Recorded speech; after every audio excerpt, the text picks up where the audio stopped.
No problem. Cloud. I generally figure the less you can see of me, the better I look. So, good morning, good afternoon, good evening, good middle of the night for a couple of you. Happy Saturday morning, guys. Uh, we Today we are having me as the technical host. Dan had to unexpectedly leave town for the morning, the day. I can't remember the details, and we tried to pass over, figure out how I can host on his site, and I think we've gotten there. Um, so let's, without further ado, introduce our presenter for the day. Um, some of you, if you read the announcement, which you probably did because that's why you're here, uh, met this gentleman last weekend. So I might not go through all the details, but John Marshall is um, a full-time caller, and we were just discussing that thing. It has been for 41 years, calling for 51, and not only does he call parties and all the way up through C2, he's also involved in the organizational stuff of this and has been chairman of the board of Caller Lab a couple of times and been on the executive or on the board of governors for the last 30 years. How do you have time for calling with all that, John? Uh, and today last time he talked about site calling, and in the pre-show here, he and Daryl were talking about modules. This time he's going to talk about writing choreography, and that may have something to do with memorizing or reading, or I should shut up because John knows what he's going to talk about. I don't. That's why I'm here to listen. So without further ado, John, welcome back. And Thank you. I do want to make one more um, announcement while we're still here, is that next week is a long holiday. Let's let Yolanda in. Next week is a long holiday weekend in the U.S. And I'm actually going to be escaping from the island for the first time in about a year and a half to go away for 5 days, which I'm looking forward to. And the week after, Dan will not be here, and so we're taking 2 weeks off, and we'll be back again in 3 weeks. But the main thing is we're back right now, so take it away, John. I'll let you go for it this time. All righty. Thank you. I appreciate it, Don. Thanks to those of you who were here last time and have had the nerve to come back again. I appreciate that. I wanted to make one quick comment to Martin over there. Martin, if you were just a little bit thinner in the face, for a minute, I thought you were Tim Crawford from Canada. You have that look about you. You really do. And I bet Yolanda knows what I'm talking about. And Yes. Cece also. Well, no, Cece, yeah, well, you're close enough that you would have run into Tim, I'm sure, as many of you have. And he's someone that has been an asset to the activity, and we Yeah. miss seeing him more down here in the States. As you know, he's had some issues, travel issues. Canada's tightened up, U.S. has tightened up, whatever. But nonetheless, I've worked with him a number of times, and eventually we managed to get even with him, having worked with him. He's a real jokester, real trickster, and he's played some tricks on me that I'll save for that session Don's talking about, working with other callers and over time, and some of the things that have happened. I've never had anybody put snowballs in my bed, however, Brian, just so you know. If You came haven't in been late, traveling with me though, John. it's true. Any of you joined us late, don't even ask what that's about. You don't want to know. Let's move on to the world of choreography. As I mentioned any number of times, when I started calling, I was a singing caller. I was all about singing. I really wanted to do that. I had started off, I was going to be a singer in real life, and I got smart and found out that, hey, wait a minute, I might have a better shot at being maybe a little bit bigger fish in a small pond.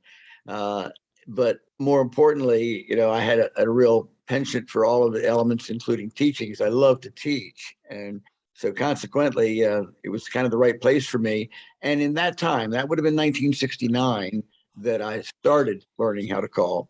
And that was a time when you could do better than make a living square dance calling. You could actually make money.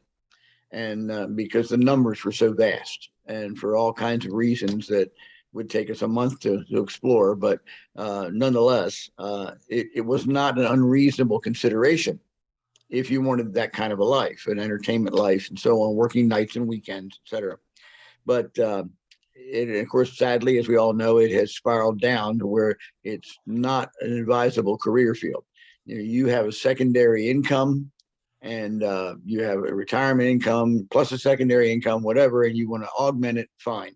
But and I will say this: the callers who've been going a long time, who are not full time, but if they have become relatively successful in their own home area or their region, these callers, you come to rely on that income because it mounts up and it makes a difference. So that being said, I wish we could get more dancers to recognize that they need to do things like comp callers when they're coming to the local festival and they're expected to cancel their club nights. The dancers need to say, hey, wait a minute, we want you to cancel your club night, give up your entertainment, and we want you to pay to register and come and dance. And we want you there because we know if you come, more your dancers will come. But no, we expect you to pay, even though, it's a small peeve of mine, but it's like, you want us there, we're happy to be there. And in a lot of areas, you're not eligible to call in your local festival because they require you to live a certain distance away, things of that nature. And it's like, wait a minute, we give back a lot to the activity, way more than people realize. And well, I know I'm not hitting my main subject here, but it's just one of those things that I like to throw in from time to time. Value your time, value yourself. When you're asked to go in and do a benefit dance, whether it be Toys for Tots or the Cancer Society or whatever, we've all, most all have been asked to do those, that participated on behalf of things. Don't be afraid, especially, if these are usually on a weekend where you get your best turnouts and your best fees. Don't be afraid to ask for a fee. Nobody else attending that event is donating a day's pay, but they're asking you to do that, even if you're not full time. If you're working at night, your regular clubs, that's a day's pay, calling day pay for you. So I'll be happy to make a contribution to the same organization. I'm happy to make more than a standard donation because I get some exposure and more people get to see me, and that's a good thing up to a point. But also, they need to understand that your time is valuable. You don't get to be good enough to be asked to do those things without having put in a whole lot of time and effort. It's your choice to do, but it's just, I think they need to understand. And when I explain it to dancers that way, especially if they're asking me to book a year in advance, next year will you come and do our so-and-so special benefit dance? I say, you're asking me to tie up a date for an entire year, and you're asking me to donate a day's pay. Is anybody else going to be donating a day's pay?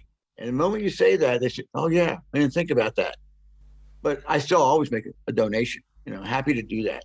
And usually it won't be like $10 like everybody else. I'll donate 50 or whatever.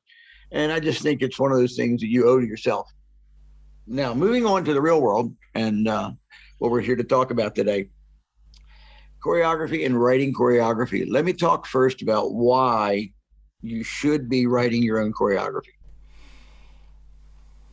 You're continuing to expand your depth, your choreographic depth, your calling depth in a variety of ways when you do this. Now, for example, when we write choreography, you're planting images in your own mind when you do this. And we're going to talk about how to write, but I want you to write for a couple of reasons. One, I want you to, if you're a sight caller or planning to be, I contend you have to write to sight. You want to be able to recreate on the floor in real time certain formations, arrangements, designs together that belong together that you can be able to recall. You can't do it piecemeal by using the dancers as human checkers, because they're going to be waiting while you process. That already has to be done. Most of us have a certain degree of memory. Most of us are not fortunate enough to have a eidetic memory or a photographic memory where you can recreate, but a strong memory is a wonderful tool if you have one.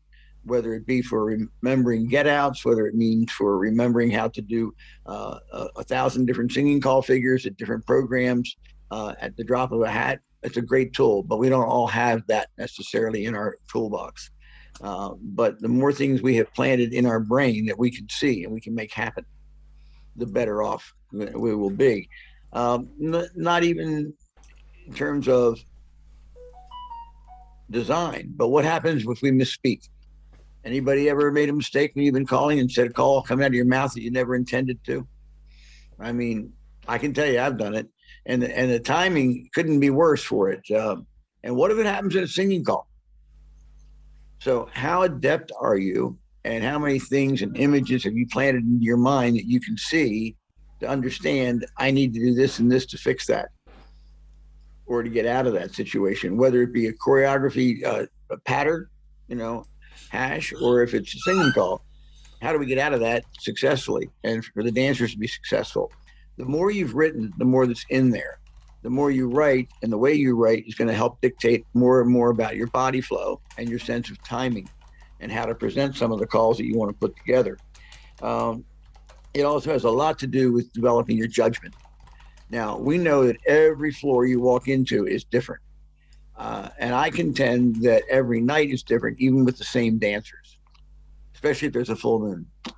There are times when I'll do that, and when the floor is having a really hard night, and I'll kind of look over and kind of, if I have a window nearby, or I kind of ask somebody, is this a full moon? Because it seems to be that way at times. So what do we do on those nights? How can we get more versatile, more flexible? We tell callers in the beginning so often, you got to program your dance. And if at all possible, you can program every tip. So I'm going into call tonight, and maybe it's a class and everything's going fine. I've got it worked out. I'm going to teach spin the top tonight. And I find out before I get to that point in the dance that, oh my goodness, they've forgotten how to cast off 3/4.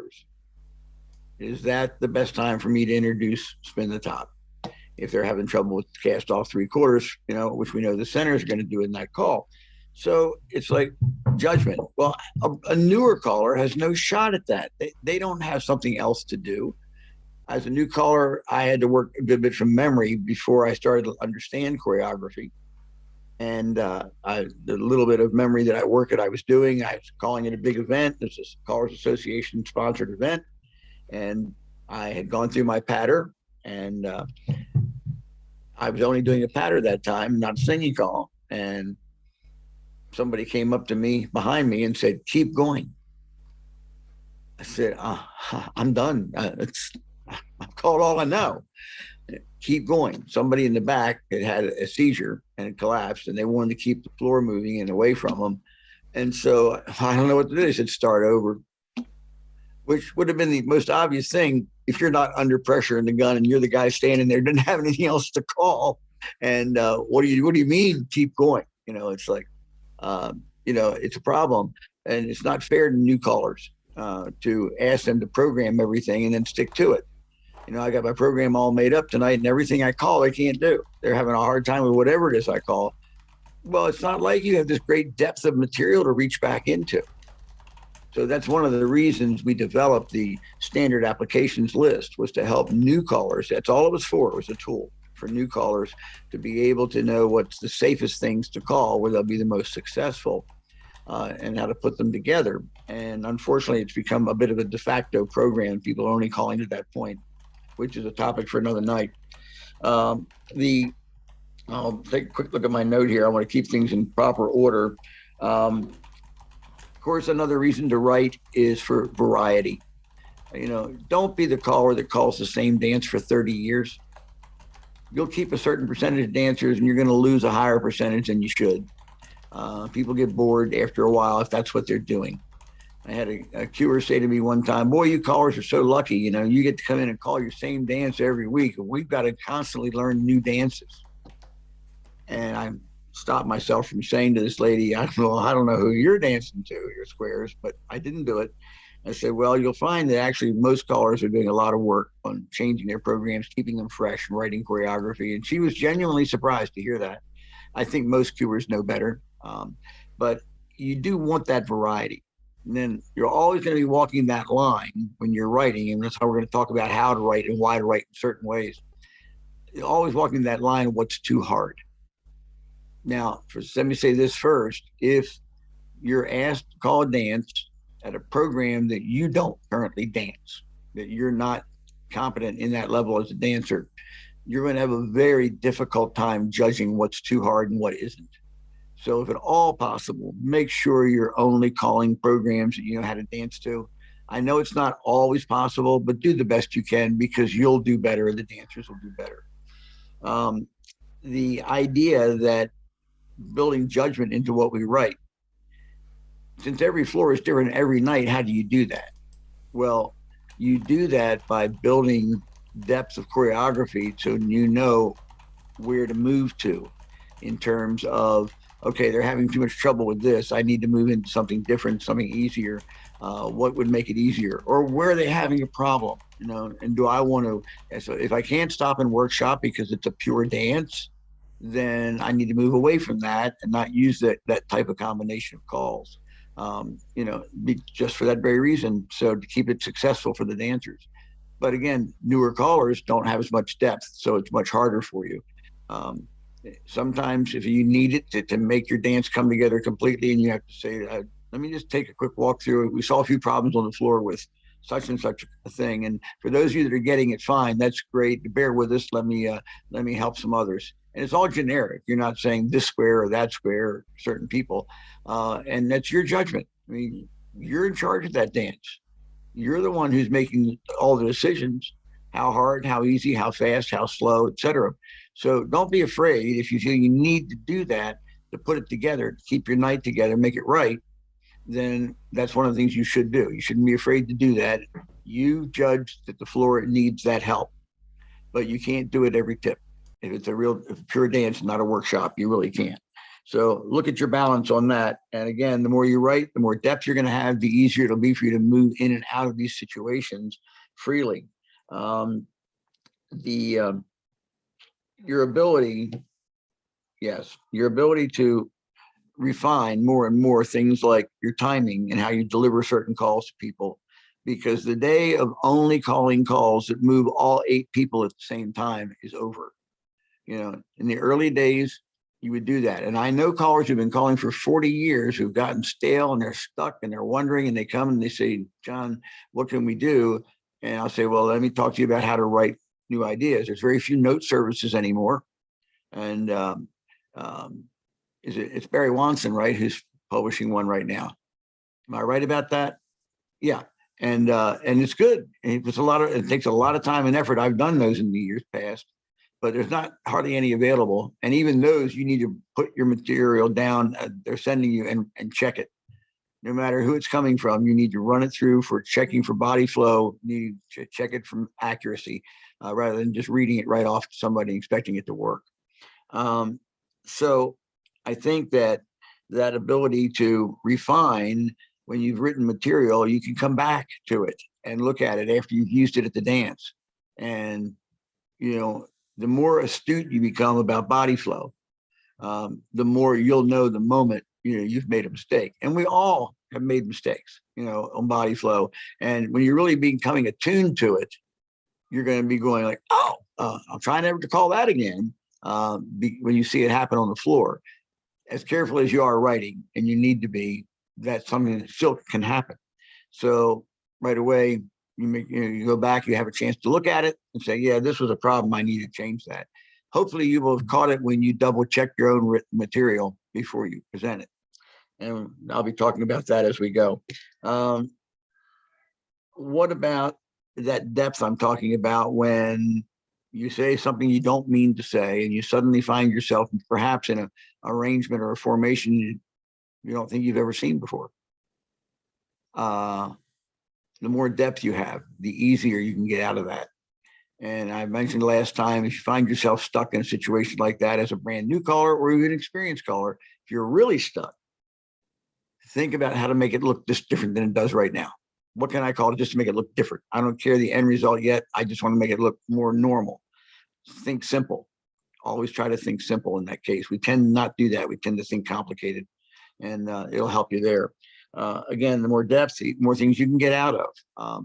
If you're playing the game with another caller about get them in, get them out type thing. And again, as I've said before, that has got to be a win for the dancers. It's got to be an entertainment thing, not trying to stick the other caller. Any one of us can go back and work at it and write out something that's going to really stump the other caller, maybe completely, or make it look bad. That's not the idea of that game. The idea of that game is to entertain the dancers. But if someone does put you somewhere, they overestimate your depth and they give you a position and formation, and you're like, haven't seen that before. Well, maybe you have when you've been writing, and you'll be able to come right out of that and normalize it to be able to do what you need to do. But it's these are all preparation things, because that kind of game with the callers is done truly to entertain the dancers. Even if you are good enough to be able to trade calls, every other call with another call, that helps to have that depth. Now, at this point, I want to get into how we're going to write. Now, I know some folks, especially younger folks, are trying to write by computer. Now, that is faster in some ways. It's more dangerous than others. Most of the choreo systems do not understand body flow. And I keep stressing body flow, guys, because the better your body flow is, the more trust you'll have with the dancers, the more they'll let you get away with doing things that you're not sure that they would do to another caller who hasn't got that trust. The more successful they'll be, because your body flow carries them from one call into the next. As long as we don't get involved into overflow, which can be a trap, but it's not as bad a trap as reverse flow.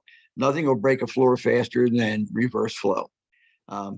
Quick story, I watched a phenomenally good caller calling. Myself and Bronk Wise were on the floor watching this other caller. We were in Sweden at the time, Ericsson Festival, and we were waiting our turn to call and just chatting, but we kind of noticed peripherally that this is a long sequence he's calling. And so we stopped and we started watching the floor. He must have called 20, 30 calls, and just as smooth as silk. He had, 35 squares just breezing, all wind in the face. It was beautiful. I mean, it was really, really beautiful.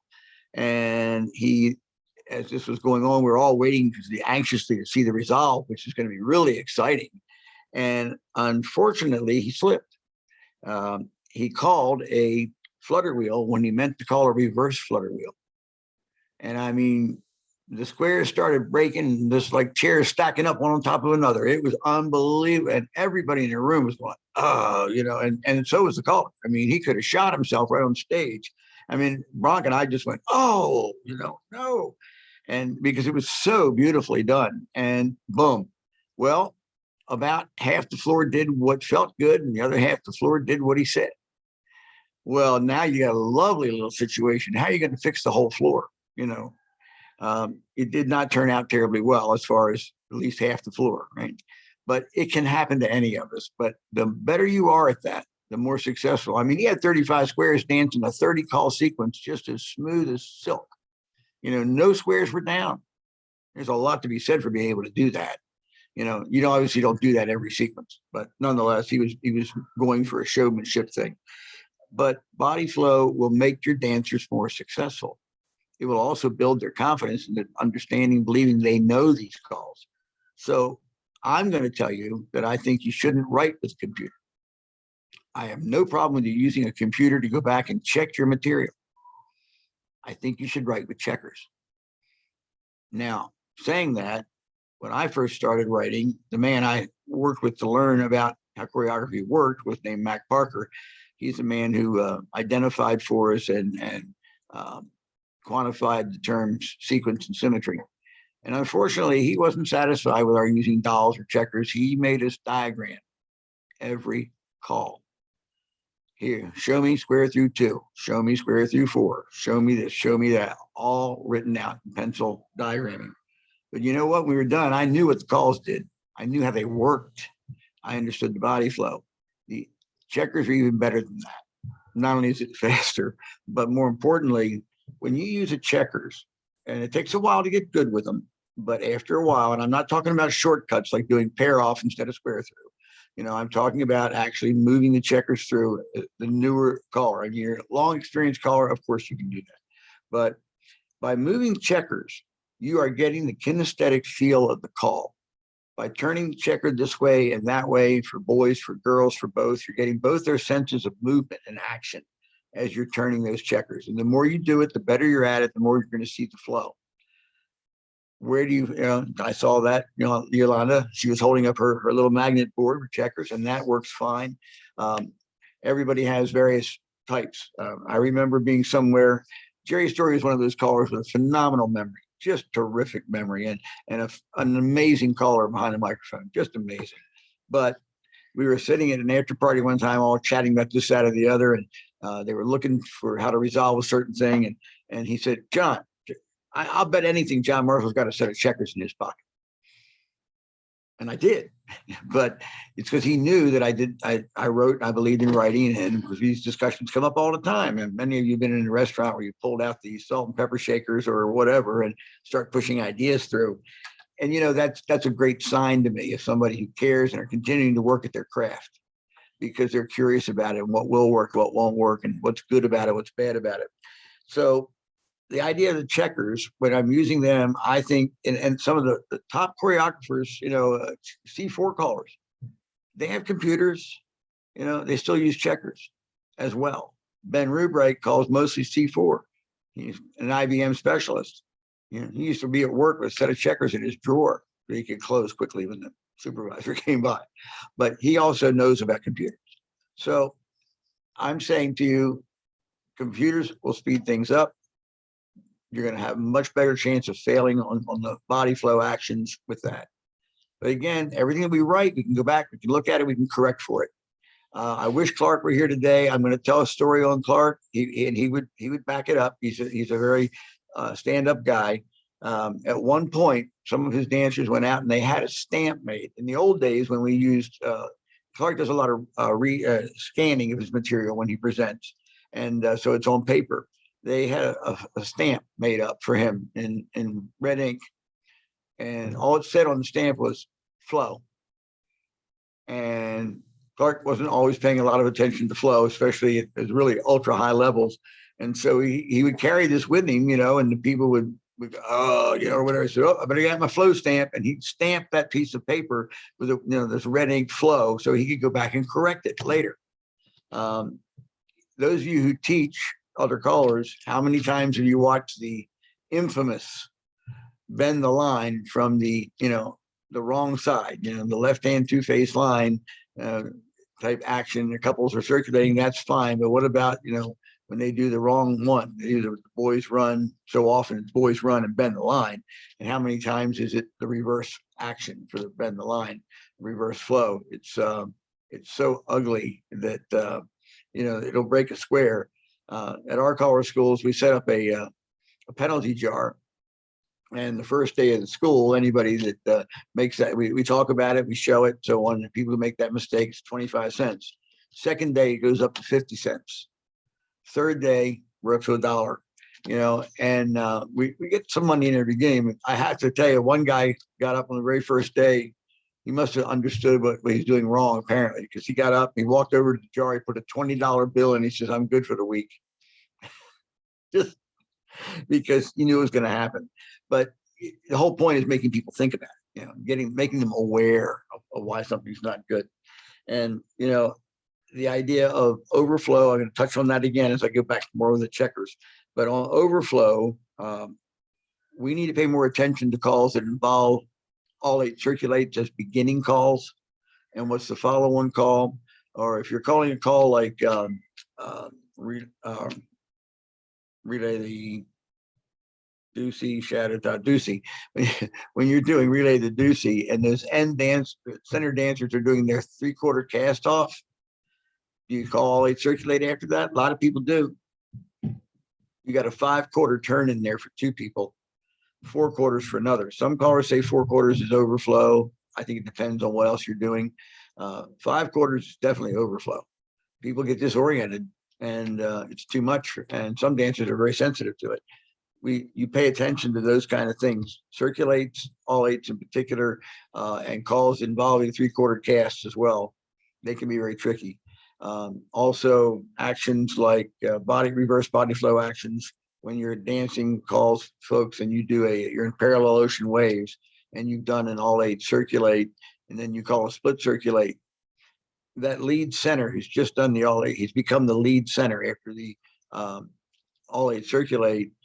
For him, it's not a problem. But that trailing center, who has been, I'm sorry, the trailing center is fine. It's the lead center. As they've become in that new trailing spot, and then you ask for a split circulate following. That's very difficult flow. Put a hinge in front of it, put a scoot back in front of it, something to isolate the box of four that they need to work in. Those are all things you'll learn, and you'll see it more and more if you push the checkers. You'll see why that doesn't feel good to you when you're actually turning them. When I write with checkers, I normally use two sets of checkers. And there's two reasons why. The first reason is if I make a mistake, all right, I've moved my one set on this point, and now I'll set the other ones up in the same spot. Then I don't have to dance them through it, but I'll just match it. I'll mirror it. And then I go on. If I make a mistake, no problem. I got my other set right over here. I can switch over. And because the newer you are with checkers, the easier it is to make a mistake. Less so with the magnet that Yolanda's using, because you don't accidentally flip things away with your fingers by mistake type thing, but it can happen. The other reason is this. I'm going to give you two questions that you can ask yourself when you're writing choreography that will guarantee you will never, ever run out of choreography to write. Guaranteed. One of those questions is, what can I do from here? Or I like to say, what happens if? What happens if I do this with my checkers? And I can do that. I have another set sitting over here all ready to go, so I won't disturb anything terribly. It's not like I got to dance them through 5 other calls to get them back where they are. I'm already there. So what happens if I do this? I can experiment. You see something, you like it, you write it down on a separate piece of paper. It doesn't have to be part of that sequence, but it's an idea. You start collecting your choreo ideas over here quite a bit. Doesn't mean you can't use it. You can, all right. But it's also something maybe doesn't fit right here. But I wanted to theme something else in the later tip, and I could use that right here. What happens if I try that? Yeah, okay, I get this. And you write it down. So the second question is, instead of moving your checkers at that point of what happens if, what about what else can I do from here? Don't move them. Stop and think, what else? You've probably done drills in callers clinics and schools where they go around the room and say, give me a call. Now you give me a call. Now you give me a call. Right. And it's along that line. But meanwhile, you're on your own time and you can make it as creative or not. Or you'll get an idea and you'll say, well, my Tuesday night group probably can't do this, but you know what? I got a group coming up on whatever that might really like that. And so you jot it down and you can incorporate it. This is the ways that you begin to build. I've got boxes, literally boxes of scraps of paper, sheets of paper with ideas on it that, I go back to time to time if I feel a little stale or stuck, or I pick up an idea, I research an idea from another caller, not his whole sequence, but an idea. And I like that. And I jot it down. Nowadays you've got your smartphones and you can whip it out, put it in your notes, and that's a cool thing to have, because how many times have you been dancing and a caller calls something and you think it's really neat? I mean, I want to make a note of that when we sit down. You go to the break time, you go to sit down. It's like, now what was that? How did he work? How was that set up? It's tricky, and you do the best you can right while you're there, though, put it in your notes. But those two questions, what happens if, and what else can I do from here instead of that? Sometimes when you're writing and pushing your checkers, you right away, you bip, bop, bip. I got to get to dance. I'm doing things. I'm in a hurry. And you start to call something, and you always call from there. Try to stop yourself and say, wait a minute, what else could I do from here? Here's another test for everybody. What can you call after chase right? How many calls can you call after chase right that accommodate body flow? I'll give you all calls you want to use all the way through plus. Kind of work on that, in the back of your mind while I keep talking, and jot how many things down you can think of, because it's not only chase right. I've heard callers say, experienced callers say, that's the only thing you can call. I disagree. So see what you come up with. Now, on the idea back to the checkers and the computers. Computers great, however, for coming back along and checking on yourself and running the material through. Now, occasionally you'll have something where a computer may not be able to do that particular idea. And if you're fully confident of it and you're looking at it a second time and you know it'll work, that's fine. The computer's not absolutely correct in all cases. But there are times when a question will come up, something you didn't see, and you'd rather it come up on the computer than at the dance. A lot of us use diamonds at the Plus program, and there are places you can be where there's more than one diamond available. And you might find yourself, the one you're thinking about, and you say, diamond circulate. And somebody will say back to you, which one? At C1, warning, triangles can be that way a lot. I've had that happen to me, it's in just that way. I'm saying do a triangle circulate, and they're like, which one? Now, what do you mean, which one? And I suddenly look and realize there's 3 to choose from, and I didn't give them enough specificity for the one I wanted. And being in the square, that view in the square is completely different than the view from outside the square, folks. And that's one of the things we keep in mind when we're trying to judge difficulty. What does it seem like or feel like or look like to the dancer inside the square? Things are very obvious to us often from outside the square. You need to put yourself in that position as a dancer, if at all possible, to see how that would feel. The idea on some of this stuff that what's difficult versus different. Let me ask you to do this. If I ask you all to have the heads go into the middle of the square, do a right and left through, I want to keep them in the middle of the square and have them pass through. So now they're centers of the square and the sides of the ends, and I ask the dancers to do a split circulate.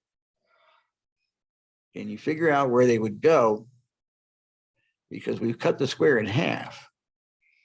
And those center dancers are going to want to go towards each other, and yet they need to go away. And the outside dancers need to move forward. Now, not everybody in panels that I do can see that in their head. They have to put their checkers down and look at it, try to understand it. That is difficult for Plus dancers. Most of them have never seen that kind of a split circulate. Or the run where somebody has to walk straight ahead or even back up, which is not good, but it happens. But there are runs like that, where somebody has to walk straight ahead when they get run around. In that same position, what happens if you say those centers run around the nearest ends? Well, those nearest ends have to walk forward for their part of the run, not sideways. Things like that you'll learn as you're pushing these things around more and more. And there's hundreds of examples like that. So the computer, however, may pop up and say, wait a minute, which one do you want? Or they might even say, you can't do that. Now, I don't mind if the computer system will say to me, I can't handle that. My system won't do that. That's fine. But if it says you can't do it, and you obviously can, then there's a problem at the computer side, not your side. And I've had that happen as well. And don't tell me I can't call girls run from there. I've been calling for 25 years. I've been calling that. It's fine. Computer didn't see it, just a glitch. So that happens too. Now, one last thing on checker writing. You've written your material and you want to check your material. Do not check it right away. I recommend you wait at least 2 hours or maybe even to the next day. Because if you made a mistake moving your checkers, you might well make the same mistake if you're doing it right away, if you're doing it right after. And it happens. So it's not infallible. Computer's not infallible either, as I just pointed out. But again, either way you check is fine, or check it both ways. It's up to you. But I know it's old school, guys. I really know that. I bet Mikhail sitting over there in Sweden saying, oh my God, why would I bother doing that? I don't know you, Mikhail, but I bet you're thinking that way. And some part of you is like, why would I want to do that when I can do it with the computer? But it really makes a difference. And I can't stress enough the value that it adds. Now, I have no idea how long you've been calling. I don't know if you're a newer caller or not. I'm not picking on you. I just picked on you a little bit because you're a young person. and a lot of the young folks want to do that. I have the young ones come in so excited at caller school, and they whip out their smartphone to play their music to call to, and invariably I'll say, "Stop! Excuse me, can you slow that down a little bit? You're calling to a seniors group, and they got to be dancing on carpet at the moment. So can you slow that down?" Well, I know some of them will let you have about 10% slowdown, but for the most part, some of them don't even do that, and it may not be enough. So it's technology is fun and great when it works, but it's not always the right answer. So I'm in favor. I use both. I use Vic Cedar's Choreo Right program. I don't use his music management program only because I started with Dave Wilson's a lot earlier, and I know it well. But also, of course, the other one that is so really good that so many folks are using. I'm doing a brain cramp right now. Help me out with it. Thomas wrote it out of what I can't remember. He's from Denmark or Sweden. Square you from Sweden. Thank you. And that was a great program. I know he worked with Dave early on Dave's program as well, but Thomas has stayed with it, and he maintains it and does a great job, and it's affordable. It used to be free. I assume it still is, but free is good, especially if you're getting quality to boot and support, and he does that. So I highly recommend that one as well. So I use both. I use checkers primarily, and then I go back and check.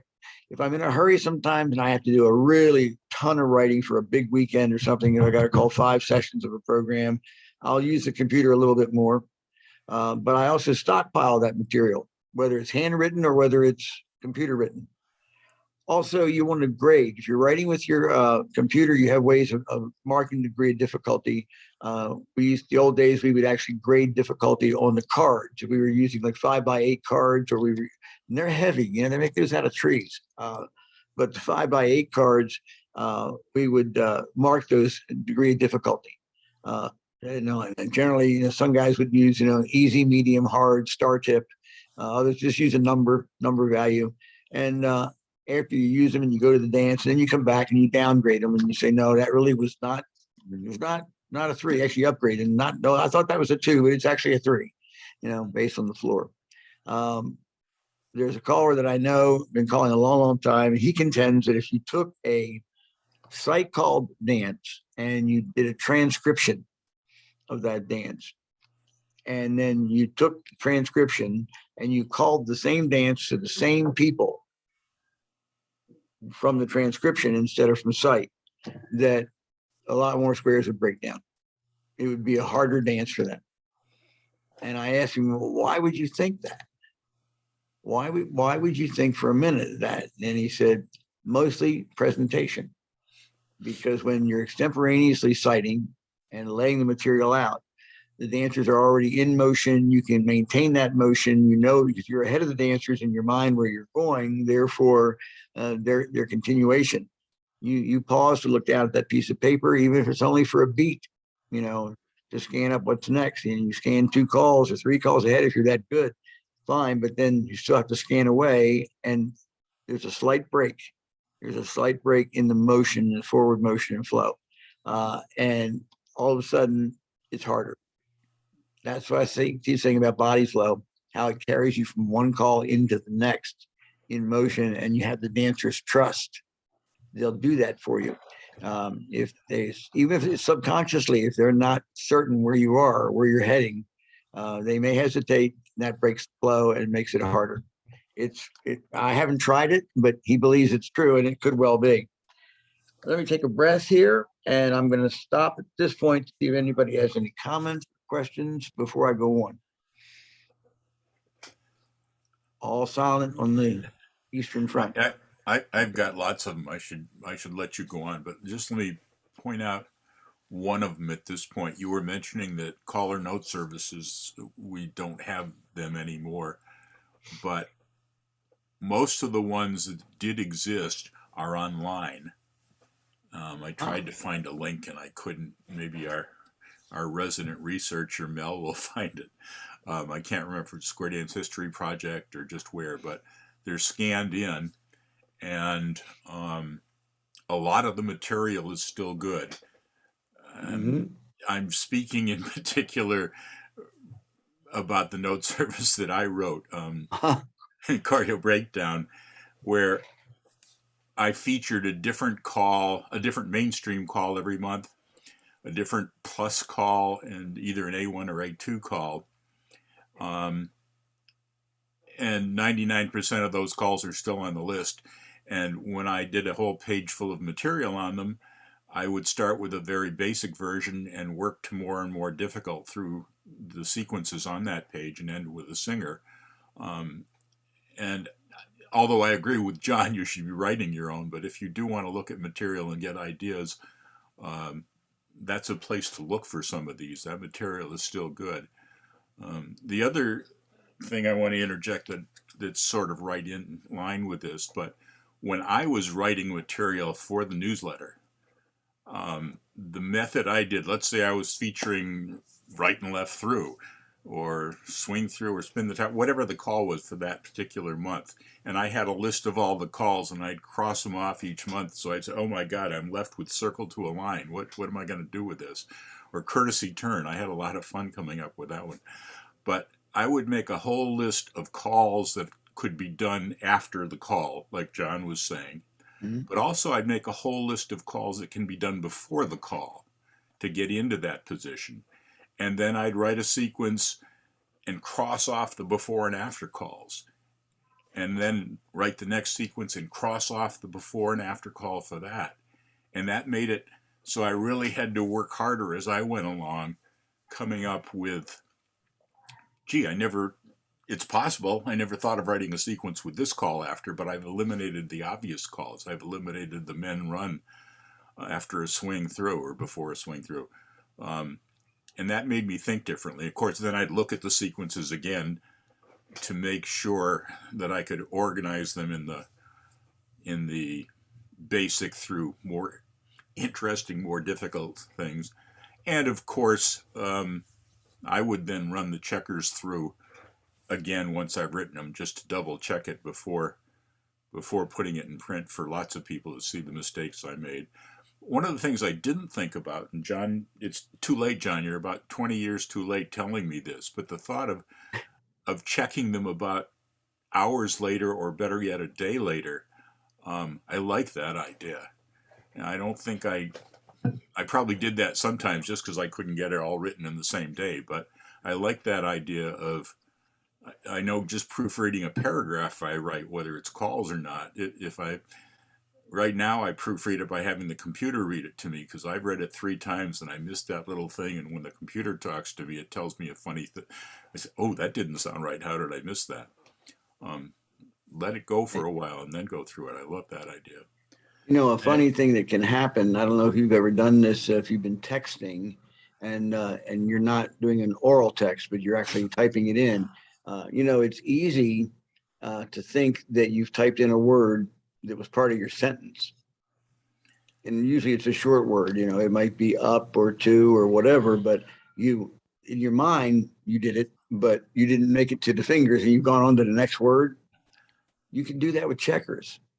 You think you're fine and it didn't get on the piece of paper. And if you're dancing, you're scanning through the material, you're reading effectively, and you realize that doesn't work. I know that doesn't work. You can't do that from here because something didn't make it onto the paper. It can happen.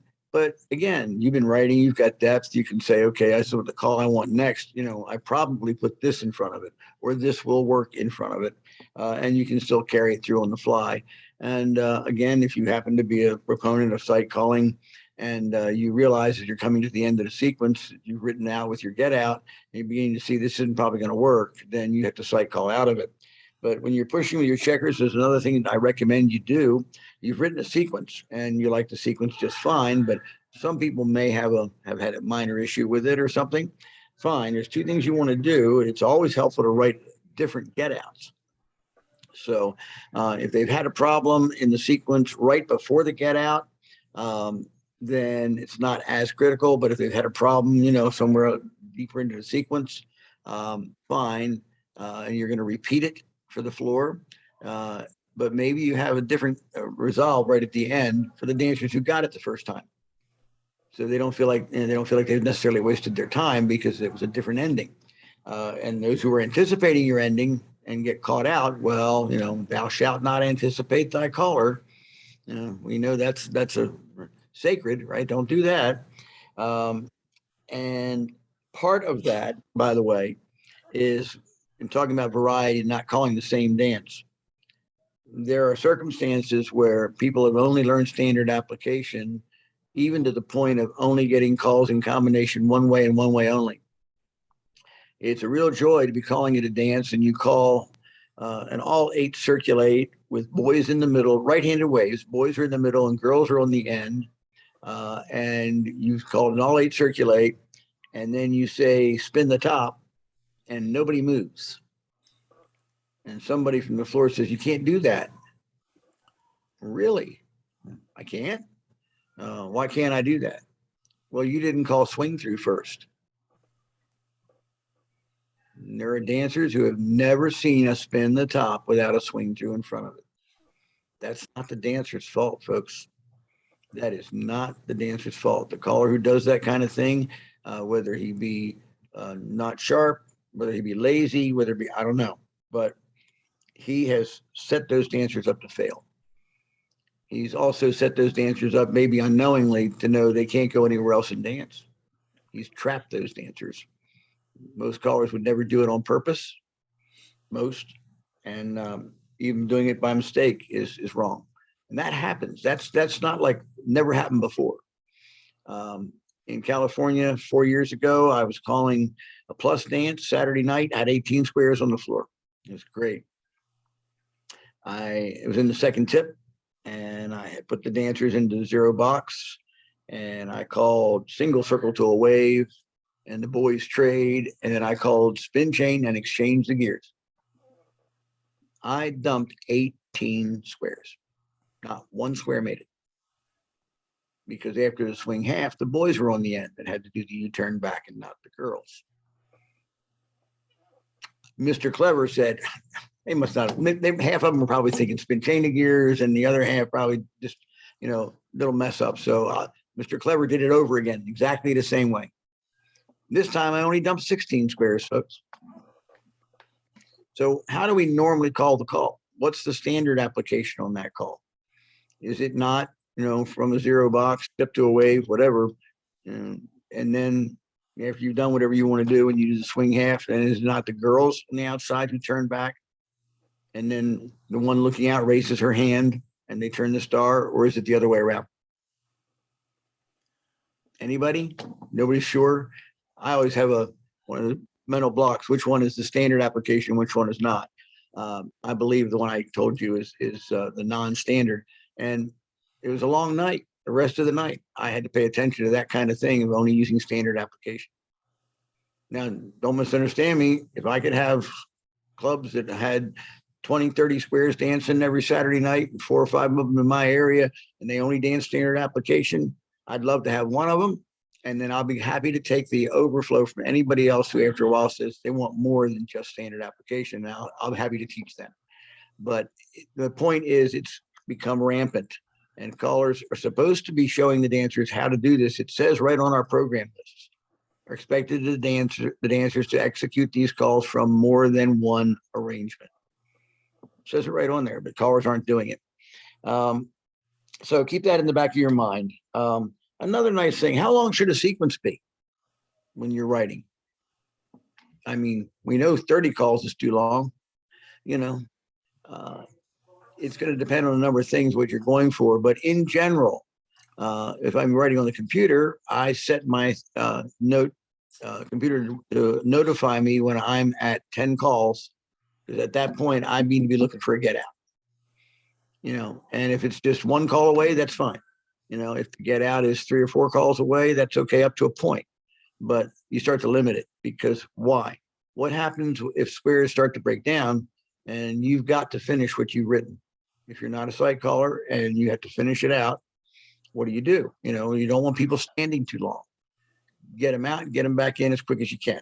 Get them back in as quick as you can. Now, along that line, one of the good things to do is, if you're writing along and you got something you think, this might be a little tricky for them, insert an escape clause, insert a quick get out. put it in parens, however it is you make your notations, so I can jump out here. If I've lost too many squares and I want to get back into the game, put in a quick get out. And then if you want to repeat the sequence, you can up to the hard point, help them. Then you continue the sequence to your primary get out. It takes a little bit longer to create a get out, but it's not a bad idea.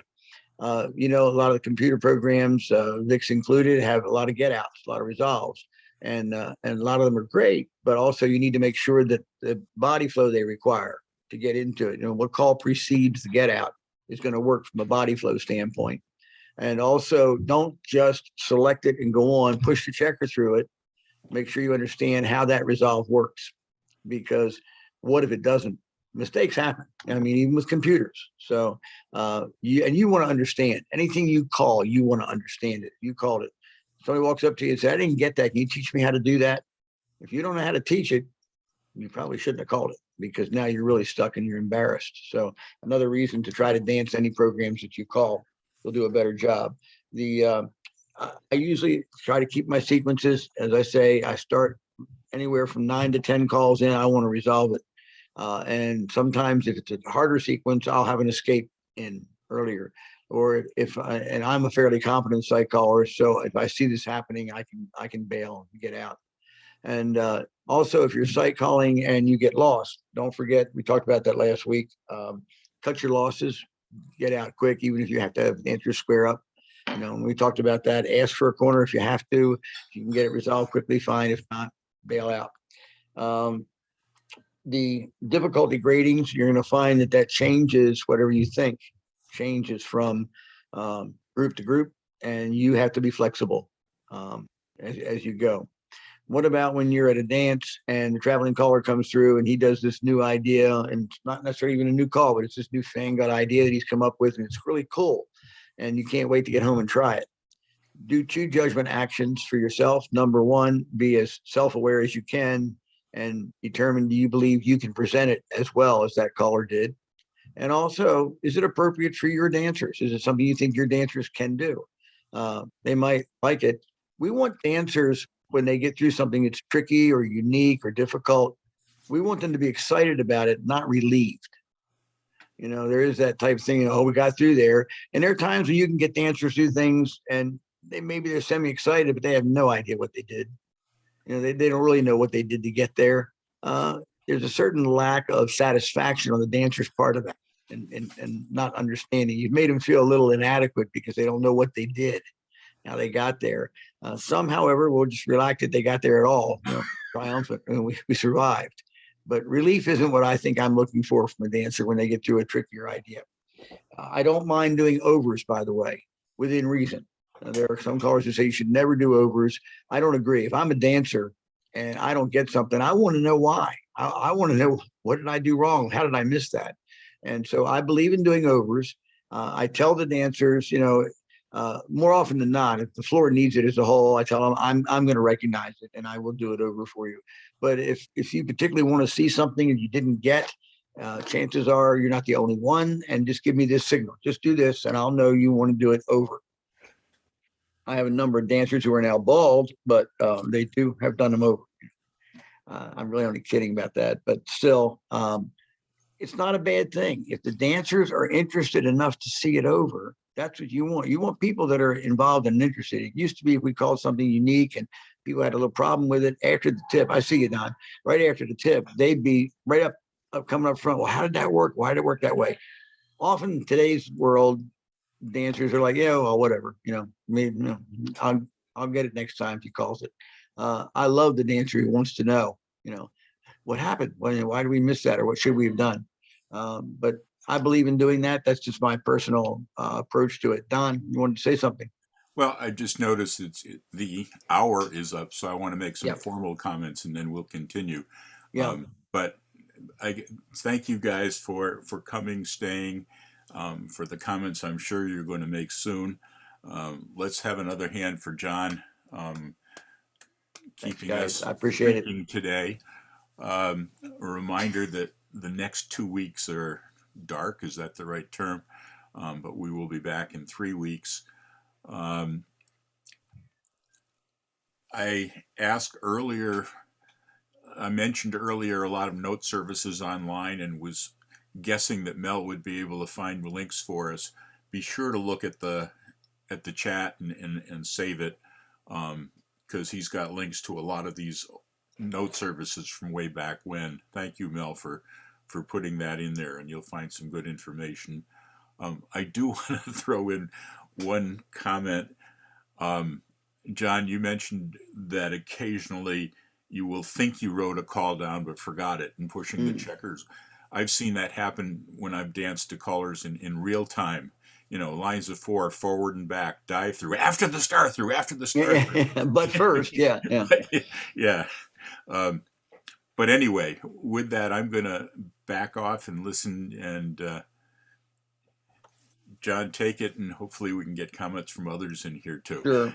I really only have a little bit more today, and I'm going to be on short time. I can't run us quite as long as I did last time, unfortunately, but I do have some more time. But I do have a couple more things in my notes that I'd like to share, and then I'd like to open it up if everybody's okay with that. There's not much more. The business about the writing to sight and its placement in your mind, being able to see things again. The more you do that, and the more you will be able to recognize things on the floor, and that will help you in those odd circumstances where you might have a momentary lapse. I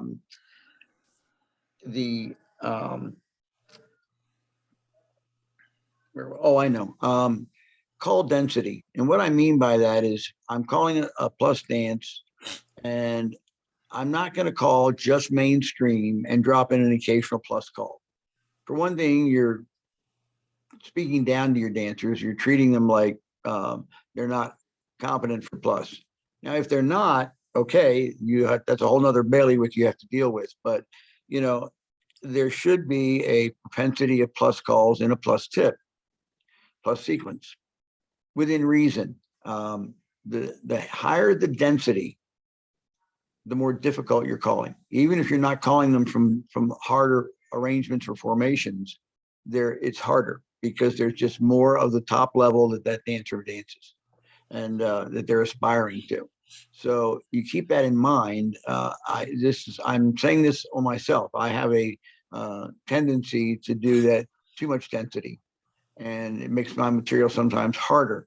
And I'm aware of that. I've become aware of it, and I try to do a better job at that. And it doesn't matter what the program is. It doesn't matter if it's C2 or if it's mainstream.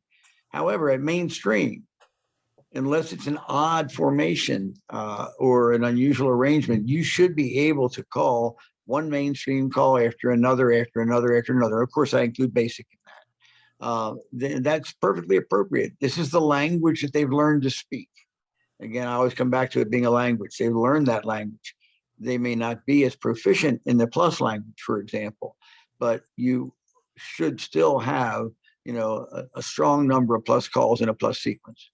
Otherwise, you're really not calling the program, and you're misleading the dancers in part. If that's all you call, you're the only one they primarily dance to, and then they go out to another dance, and it's couples circulate and do a crossfire, and everybody do a split circulate, and then everybody, and they're down and they don't know why.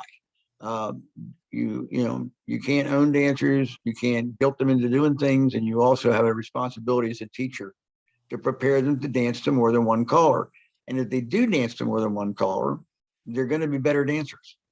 And that's ultimately what we want, especially as teachers. The last little bit I wanted to talk about here, asymmetrics and the value of asymmetrics. I don't believe that asymmetrics should be used unless there's a specific reason that you couldn't have happen with the dancers in any other way. Putting 4 boys together and 4 girls together and having them dance is, for many dancers in mainstream and plus, it's pretty unique. I don't tend to do asymmetric for mainstream dancers in the first place. I think of them mostly as gimmicks, and like all gimmicks, they should be used sparingly and have some reason for it to make something special happen and something that is attainable. Now, it also depends on your audience. if you're calling to a gay community, if you're calling to a gay dance and you put 4 boys on one side and quote 4 girls on the other, they're not going to be amazed or impressed or anything else. Doesn't make any difference to them. They dance whatever side they're dancing is what they dance. Some of them dance both sides, and you'll see when they square up, they'll hold up 2 hands saying, I can dance either side if they need a partner, or they'll hold up one hand or the other. But it's the idea of them having all same sex and same square, that ain't no big deal. And if you think you're doing something special and exciting to groups, and you come across that way, they're going to think you're an idiot. So don't look for that to be a solution. Now, can they be difficult? Yeah. Can they be interesting and fun? Yes, if you can help the dancers do it well and successfully. Again, they've got to win, and they again, don't make them relieved. But if you really want a little piece of homework, go ahead and set up the dancers where you have one wave left-handed and the other wave right-handed. Now you can do that by having the go to your sides, square through, step to an ocean wave. Now have the far wave furthest away from the car, do a trade the wave. Then call relay the deucing. So half are starting with left hands, half are starting with right hands. I will give you a hint. Some of the trades that they do along that line of 6 aren't arm trades. They have to be a partner trade. Okay. And of course, you have to be able to resolve that, folks, by the way. That's the other part of that. But it's really unique and it's really weird because how we have the dancers on the outside, the one moves off and they move around the far side, right? And that happens on both sides of the square. And what I just gave you, that doesn't happen on both sides of the square. The dancers are only going up and down one side. And people coming from that side, people from this side actually pass each other to get to the other side. And it's strange looking. All right. And it's not easy. Does it serve a purpose? It's a gimmick. Maybe you have dancers who want to do a star tip, an extra hard tip at the end of the night or on a weekend somewhere. Maybe you trot it out for that. But you also have to figure out the resolve. And the nice thing about the best way to do resolves is that the dancer never sees the fix. You don't want them to say, oh, he just fixed it. You don't want that. And if at all possible, you want it to be so subtle, they don't realize it's been corrected for them. I will tell you, this is something I'll try to get you to understand because it involves a call you probably don't know. You do know most of you know spin, chain, and exchange the gears. Exchange, that call came from the call exchange the diamonds, where you have 2 diamonds and each diamond, the centers start, and one diamond walks out around the other diamond. And the other center dancer walks out across the diamonds adjacent to him. And you can fractionalize it, or you can go the whole way and you end up back in diamonds. But you're taking one diamond, each diamond to the other side of the square. Well, caller wrote the sequence. It was absolutely, not only is it brilliant, but it's elegant. He set the dancers up with he set them up so they were they had a wave situation and he put them in diamonds. So the far diamond was all boys and they were in a left-handed diamond. And the near diamond was all girls. So, and it was a right-handed diamond. So the girls, had their right-hand diamond set up. The boys had their left-hand diamond set up.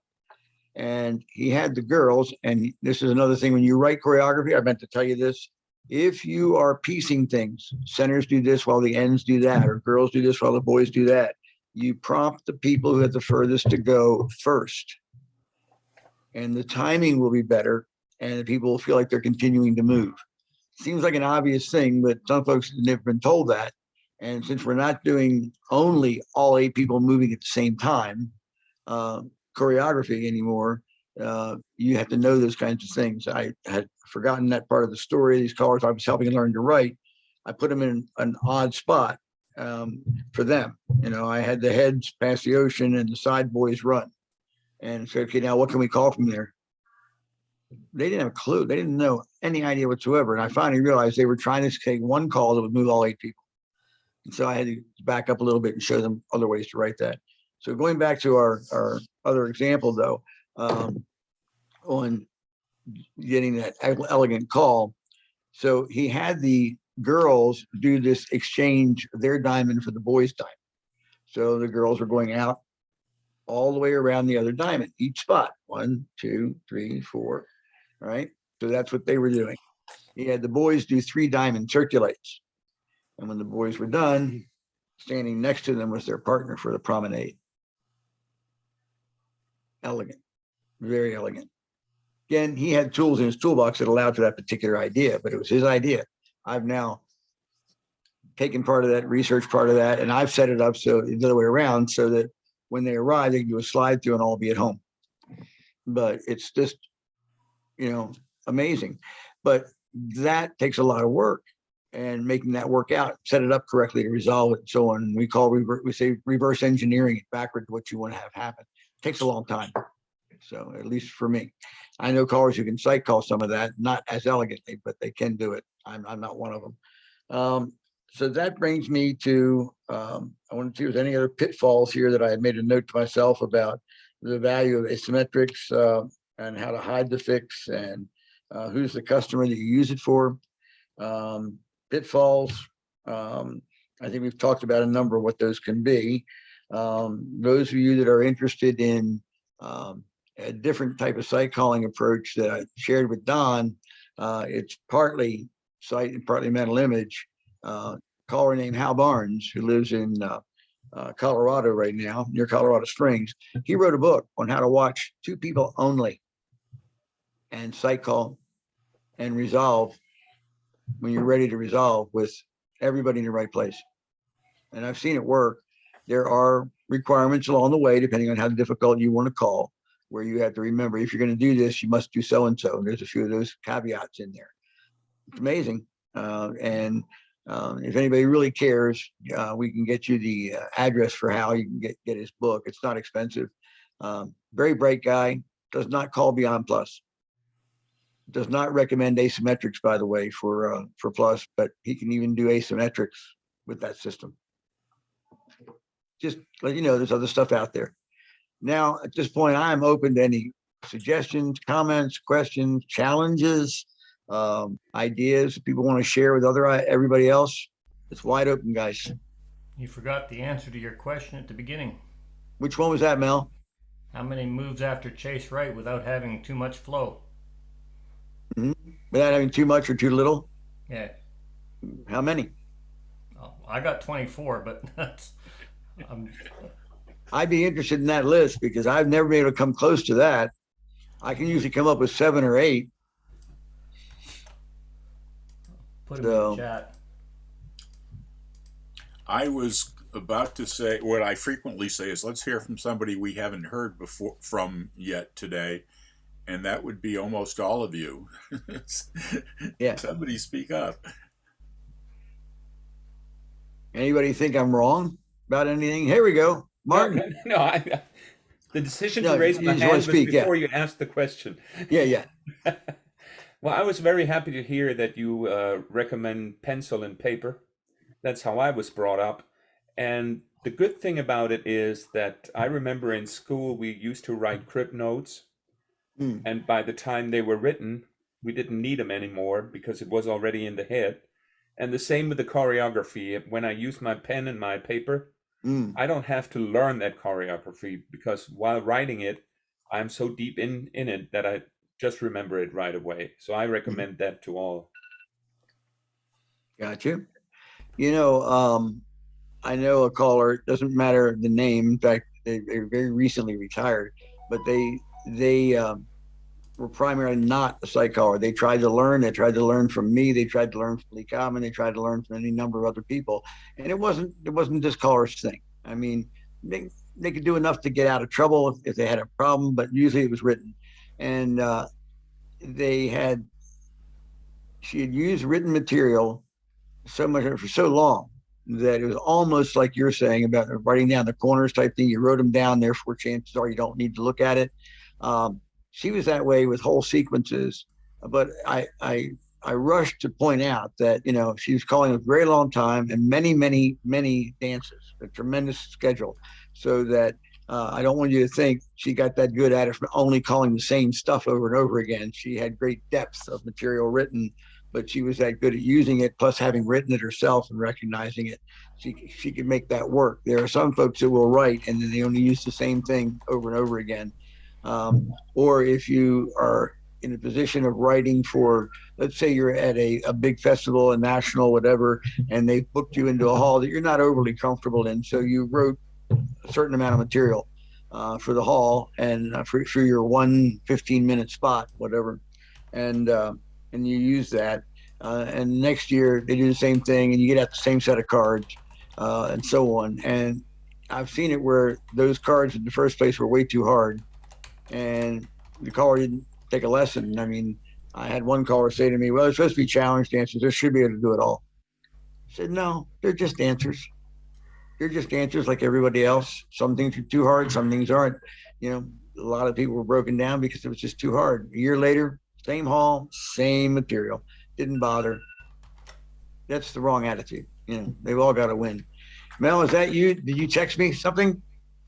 I just put the list in the chat there that I came up with, but Oh, I would okay. be lying if I got those off my head. I was actually going through the list and looking at them after about 8 or 9 myself. So Okay. that's all I come up with. I find if you're including good body flow into that consideration, I found a fair limitation. And what program? What was your highest level?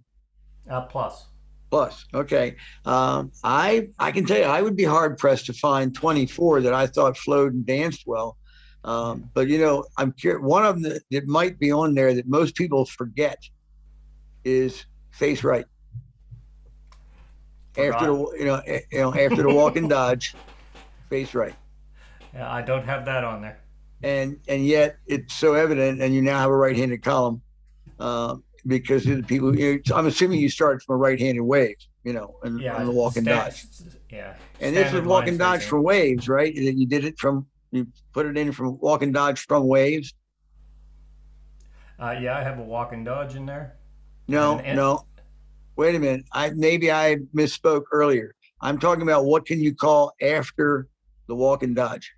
Oh, sorry. I thought you wanted what can you call after the chase right? Oh, no.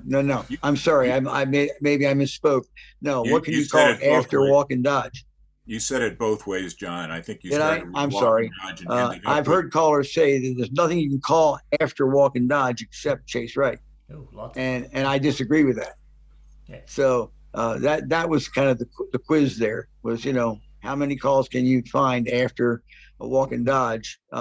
Whether it be, I was just using a standard right-handed parallel waves, way we always call it, right? The square through 4, touch quarter, walk and dodge, where we asked the girls, we've trained the ladies in the world to do reverse body flow, and that by doing the partner trade afterward.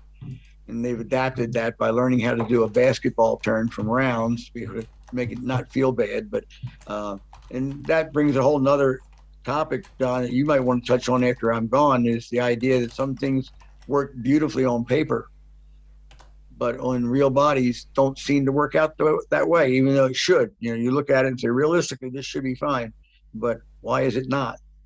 That happens too. You were talking about an anecdote very early about Clark and body flow. I just wanted to let you know a couple of things. Well, you one thing, and then everybody. I guess the everybody thing is, to the best of my knowledge, the term overflow, which is very well used a lot. I believe that Clark coined that in reference to choreography way back when. Did he? Yeah. To my knowledge, he did. Yeah. Before Clark was a caller, he was just a dancer and a computer person. His thesis for his graduating from MIT was a program that wrote choreography. Right. And he would tell it either write mainstream or C3 or whatever list. He would have it confined to that. He did not program anything about difficulty, but he did program in body flow, and he studied that quite a bit, about body flow of each dancer. And it came out that he had quite a few criteria, and it came out that if you restricted the body flow to good body flow for each dancer, or even medium, it hardly could write any material. And he finally decided that if I can get 6 out of the 8 dancers having good body flow, and we'll sacrifice 2 a little bit, then it could write a lot more material. And I agree with that completely. I've seen that so many times. I want to write something, I'm putting it together, and it's like, those 2 people, it's not as good for them, or, it's a little more often than not, in my case, it's a little overflow for 2 people. And so you have to decide, are you going to sacrifice them? And if so, you can't do it a lot. You got to be really very restrictive on that for yourself, because it can happen. But here's the sequence for you off the top of my head. If I have the dancers in parallel ocean waves and I say swing through and all 8 circulate and relay the deuce, think about what's going on with those dancers. Possibly even worse would be, before the relay the deuce, put in a fan at the top, drop off the relay the deuce. But watch what's happening to a number of those dancers. And I've heard that called. Swing through, all 8 circulate, and seldom fan the top because it gets underused. But the relay the deucey, so that's the only little bit of a break in it comes with the relay the deucey. But I've seen dancers do that, put that kind of thing together over and over again, and they don't even realize, callers don't even realize they're doing it to the dancer. So we don't pay attention, and that's an overflow factor. It often happens when callers are looking for calls that use a lot of time so they can think of what to call next. So that's something that we all need to be aware of, both sides of that coin, the overflow and reverse flow. A little thing about overflow is, when I'm teaching A2, teaching motivate, one of the, or 2 of the 8 positions has a built-in overflow, a turn once in a quarter. It's built into it. Mm-hmm. And I usually warn, it's generally from normal form standard waves, it's a woman's position, and I usually warn that person, you're going to be in a star going round and round and round. You're going to go more than 1 full turn. Hang in there. Your body's going to say it's time to leave, but hang in there. Your part for this actually has a overflow built in. And of course, as you say, definitely don't call fan the top afterwards. Martin? Right. I have a question regarding the overflow. I'm preparing a seminar for the upcoming European Callers and Teachers Association, and the headline is to emphasize the dance, or to put the dance back into the square dance. Mm-hmm. If you have dancers dancing with one another on for example, a swing through, and they have I hope I'm getting the words right, a tension, a weight and a counterweight in their handhold, I think the overflow is not as bad as it is if dancers are trying to walk in circles by themselves. Because dancing means moving together in a synchronized way that enhances the joy you can get while dancing. So overflow is maybe, or that's my question. Would you answer on that? I will do what I can. Martin, let me ask you first, especially to your question. Is the concern that swing to itself is overflow? No. Okay. The concern is that, right. For example, a 5/4 turn. Yeah. You said that's overflow. Mm-hmm. And I believe that. Now, and let me tell you why. And there's one thing I'm going to talk to you about. I don't have enough science background to back this up, but I'm sure somebody does. Let's talk first about the tension you were talking about. That the counterbalancing, which is critical. It's very important. It's very helpful. And there's also a factor of motion that people have done many times. They're used to that as well, and that helps. That repetition that they've learned keeps them from being too much. But we're talking about how far they're going to turn and not get disoriented. And one of the things that I've noticed, that again, I wish I had better access to physicists and medical people as well, because I believe we have like an internal gyroscope, right? That we start our motion and we're moving forward, right?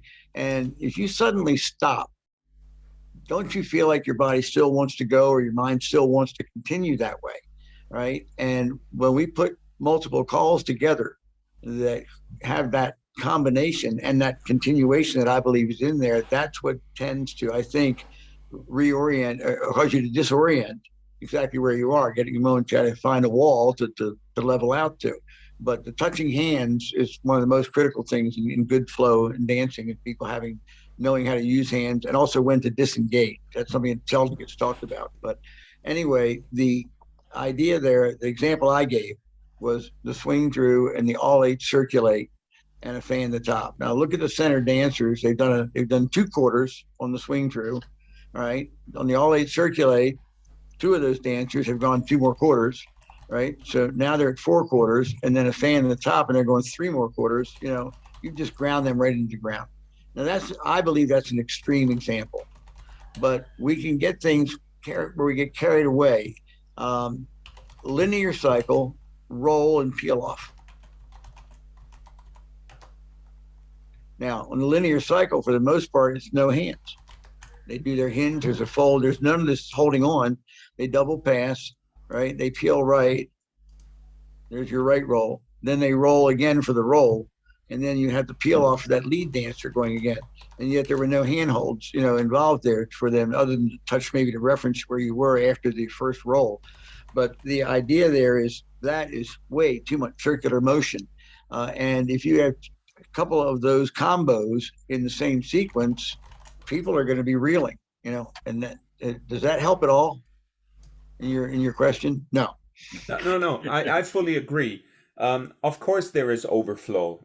You can look at some singing call figures, and if you take the headman's part, he's constantly turning right, constantly. Yeah. I absolutely agree. Right. And how do we help with that? We start putting in more left material, using lefts more, using left hands more, using actions and left arrangements more often, because it mixes it up. It cuts down that chance of overflow. If you have people going to the right all night long, it's got to have a residual situation. Singing calls are much the same. Also, by the way, choreographically on singing calls, whatever gets pressed and sent out, whatever you get on your discs or however you get it, where you see the word, run your checkers through those sequences. I can't tell you how many times the sequences have either not worked or not timed properly or didn't work at all. They don't always get checked as carefully as they should. So do yourself that favor. And you know what else happened when you pushed your checker through it? You lock that sequence into your mind even better, that you're going to want to use. When I say we can all make mistakes and always fix the worst time, I was doing 2 singing calls with Tim Mariner at a dance at Color Lab. We had a past chairman's dance. And I'm darned about it. The first one went fine. On that second one, something like they were supposed to do a run and a half tag, and centers run and half tag and swing. And for some reason, I just didn't get around to the centers run. I had them in parallel waves and said half tag. And, it was probably something like swing through, boys run. And it was swing through and half tag. And I about killed some people, because they tried to do it. That was the point. They tried to do it. After all, John said it, so it must, and then. That's why it's called a past chairman's stance. Yeah, you're good. I like that a lot. I never want to speak to you again. I hate you. It was funny. That's why I hate you, but yeah. Martin, I've got some thoughts on what you were just asking. And first of all, I don't mind continuous turning right as long as it's broken up with some straight before, a split circulate 3 times. Somebody goes around the end, but he goes straight and then around the end, or a hinge and then a scoot back. But if it's just 2 people next to each other going round and round, like centers trade 5 times. But you brought something up that I haven't thought of before. When you were talking about, I can't remember the translation you were coming up, but we talk about counterbalance, and in the traditional world in contrast, we talk about giving weight. But when you've got 2 people in the center going round and round, if they're going together and they're giving weight, if they're hanging on to each other, I think it's more acceptable than one person going round and round and holding on to one person and then having to hold on to another and having to go around without the dancing feeling of holding on to somebody else. And I think you pointed out, we were wondering what our thoughts on the difference between those two. And I thought that was very interesting. Another thing that would weigh in on that, Martin, oddly enough, is the swing. How do we swing dancers? The buzz step thing that they teach in the beginning, I hate that, and it doesn't look smooth to me. And I end up when I'm teaching this, I talk to them about the kids when they were playing in the schoolyard, and you each hold hands apart from each other, and you turn in a circle. You get that concentric action, right? And when we do a swing, if I'm hip to hip with my partner, and the partner is leaning back, and I'm leaning back, and she's holding my upper arm, and so on, and I have her by the waist, right? You can get that same centrifugal feel in the swing, and it's a great way to swing. It feels really good. It's fun. But you have that counterbalance that Don was just mentioning in that makes that work. And that's a bigger circle, of course, a bigger arc than squares. So many times we have our short, quick moves that are tougher. And you do things like touch a quarter, roll and roll. I have a sequence in a singing call where the dancers do a peel off. I've forgotten the setup. It's peel off centers roll once and a half, and it leaves them looking at their partner. They're in this case singing calls their corner progression, but it left them looking at the centers, looking at directly at their partner, and the motion was still fine for both of them to continue with the swing, but holding on to each other. But I suspect there's not a lot of people in the room who've called peel off once and a half. It just doesn't get used very often, and you have to be cautious where you use it, and how. I do want to throw in another overflow story. We got to let people who haven't been heard from before talk. All right, then you and I be quiet for a while. Come on, somebody else say something. Mel? I just have one question. I had my hand raised. Sorry. Go ahead, Cece. This is Cece. One of the things about the dancing that I teach my students is often people get dizzy on overflow or any of the circular moves because they're too busy looking at their partner or the floor. Walls are your friend, and if you look at ballet dancers, their head looks at one point and then they snap around back to that point. They don't let their head just go in a circle. Figure skaters as well. Focus. Yes. So I teach my dancers that because it stops you from getting dizzy when we're doing a lot of those things that are considered overflow because it makes you dizzy. Mm-hmm. Cece, help me out with something since I'm not a real computer person. How would I have known you had your hand up? I see a picture of you and that's all. It's a Zoom thing, and it shows a Put your hand on my again, picture. Cece. I'll put it back up. Just You see it now? educate me. Oh, I see it now. Okay, thank you. I Okay. appreciate that. Thanks for And teaching me. John, you'll note when she puts her hand up, she should actually jump up to the top left-hand square of the window when her hand goes up as well. Oh, okay. Oh, yeah, just did that. Yep. Thank you. Yeah, I'm not on I don't a get computer. out much, guys.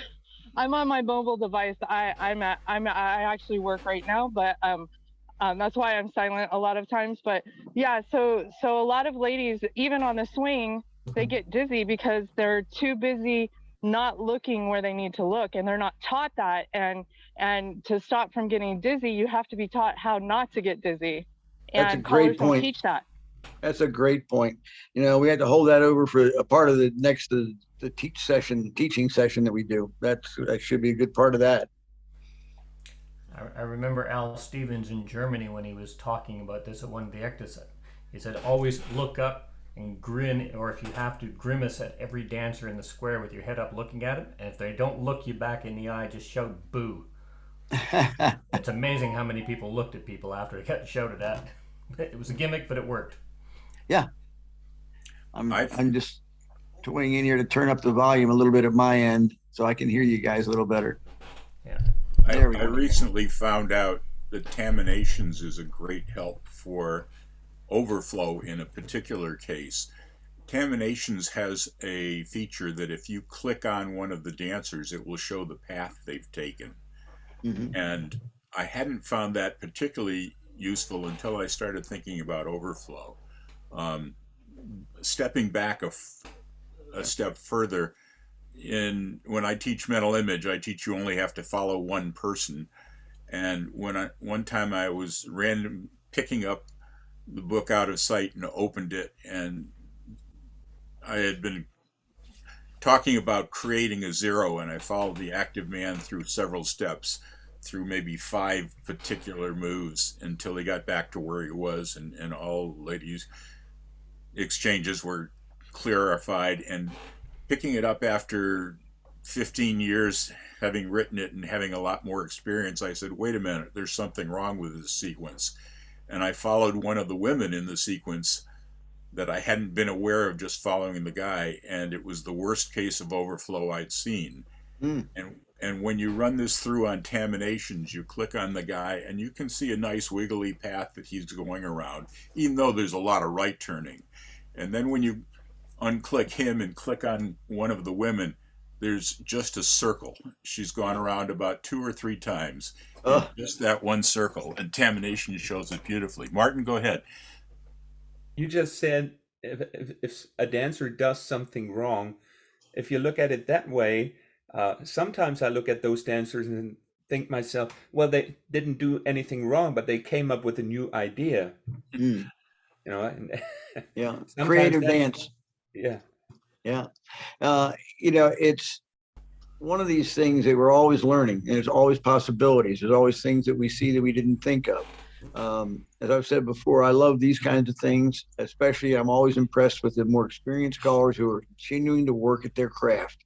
That's why they're here. You know, I had somebody tell me recently there's something going to happen nearby us for a 2-day seminar with Tom Miller and Bill Harrison and part of our Callers Association.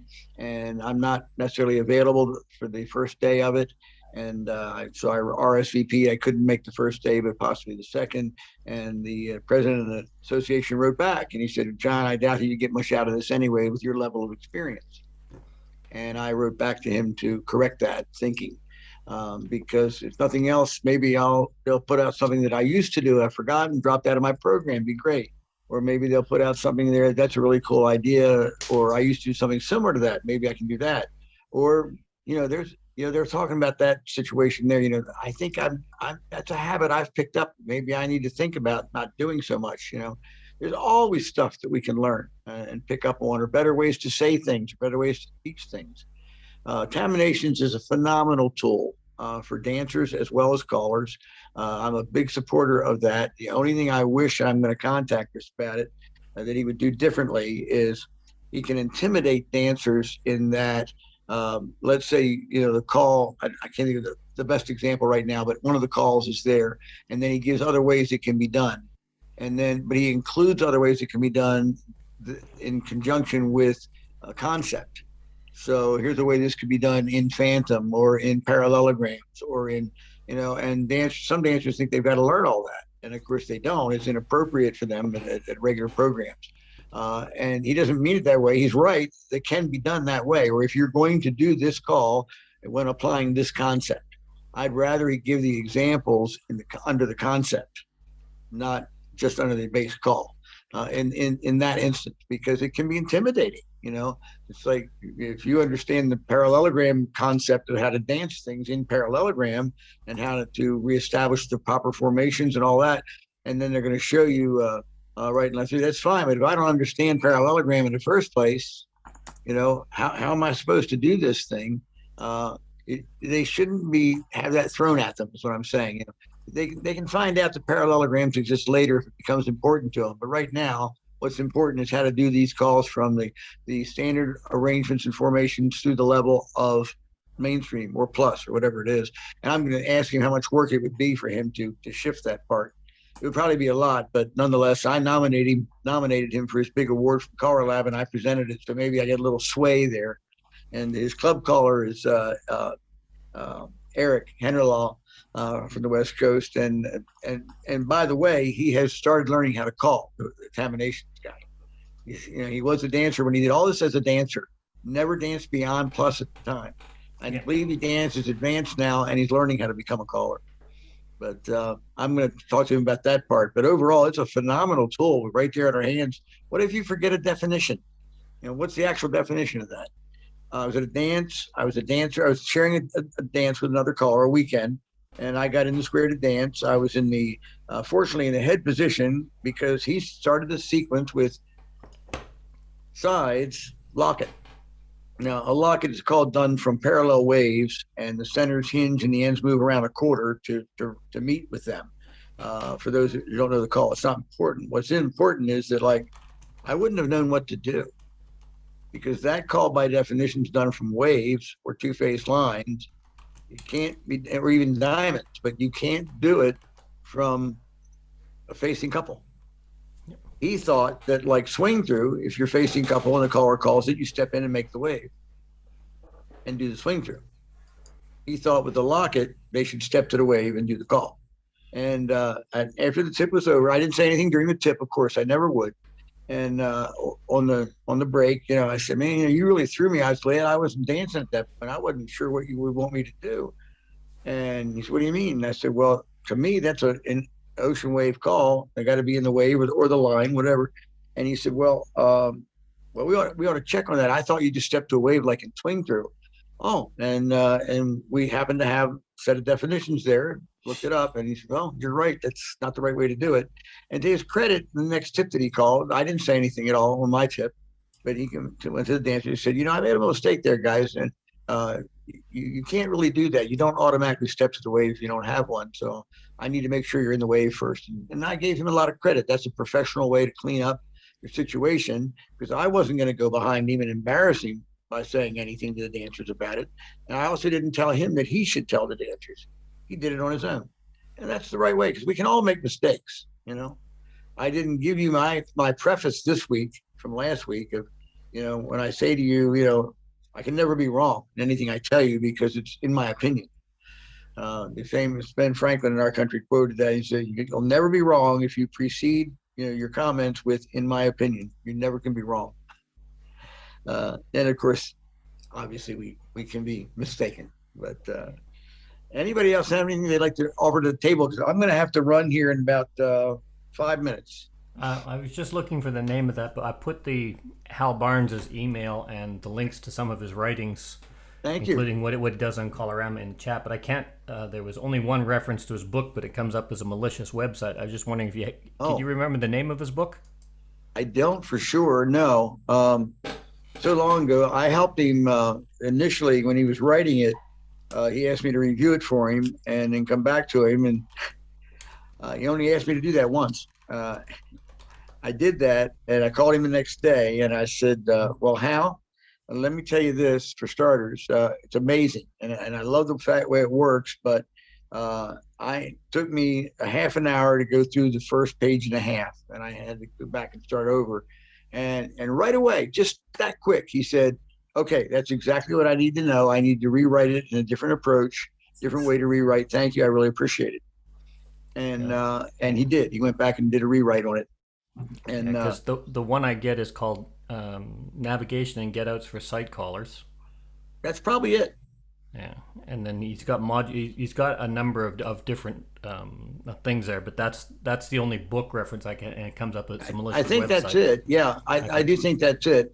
As I said before about it, it's very cool, but at the same time, the deeper you go in terms of how the complexity of your choreography, not necessarily the program, but the complexity, there are certain caveats that you have to insert as you're doing it. I haven't memorized it. It hasn't been a tool that I felt that I wanted to spend the time on. But if you're fascinated with this kind of stuff, he does a brilliant job. And here's a guy who's never called Beyond Plus in his life, but he's so smart and so many ideas. He's come up with many ideas that we already have, but he didn't know that.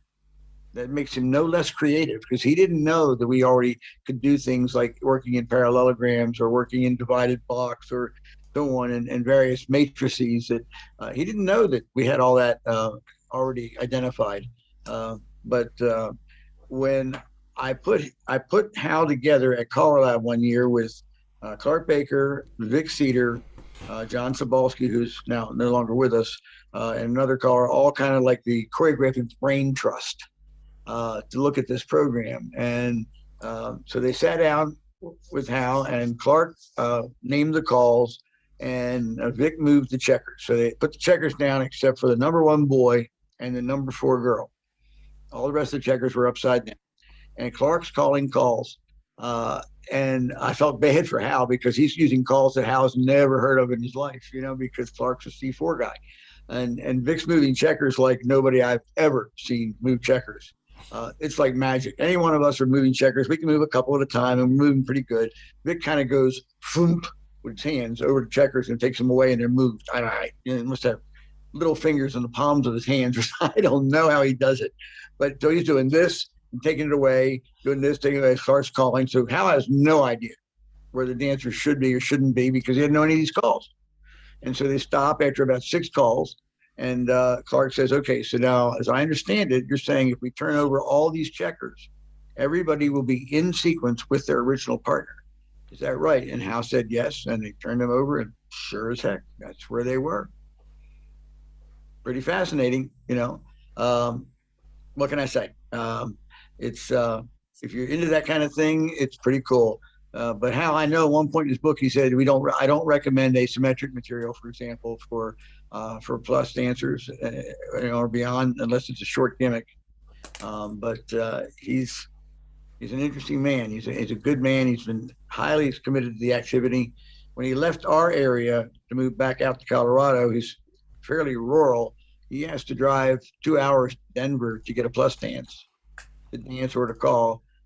He has started a mainstream group in his area, and I think there's another group of people that are interested in having him start calling for him. He's been out there about 3 years now, when he moved out there. But a great, exciting caller. You remember some of the old stuff, Don? The promenade and the sides wheel into the middle and do this and that while the others keep going single file. Frank Lane, circa 1959, right? Hal does some of that, except that he's updated. He's updated it with plus calls and things of that nature that makes it time out perfectly. The ones in the middle do this, that, and the other, and the outsides, keep going, and the others make you so and so at Alaman left your corner. And he does a beautiful job with that. You really have to do good timing on that. Oh yeah, Martin, what were you going to say? Martin. I recommend Buddy Weaver's podcast. He publishes a lot of those old 1960 LPs by Marshall Flippo and others, and they're such an inspiration. I'll bet. Yeah. Here's a man who does a brilliant presentation. By the way, if you haven't got him done, you should have. Don't worry about having me do music presentation. Get him. Because he does a phenomenal job with music presentation. I mean, of course, he owns so many of the record companies now that he's bought, but he does a brilliant job. I enjoy every time he does a presentation, especially on music. He's an all-around great caller, but I really enjoy Buddy's presentations on music. I always learn something from him when he's with us, and I value any opportunity to talk with him and get stuff from him because he's got it together. That's a great idea, John. I just wrote it down. Since we've definitely reached the non-formal part, I did want to, that overflow sequence I was talking about that I had written, I want to show that on Taminations because it's really pretty impressive how Taminations show that, if you guys don't mind me. I'm going to be impressed just to see how you do that on the system. Well, if you look in the upper left-hand corner, you can see the system. I'm starting the dancers at corner You've box. got to share your screen first, I think. I thought I did. Yeah, did with me. Sorry, I got it just came up on mine. Go ahead. Okay. It takes a long time to get down under. So I've danced the dancers already to the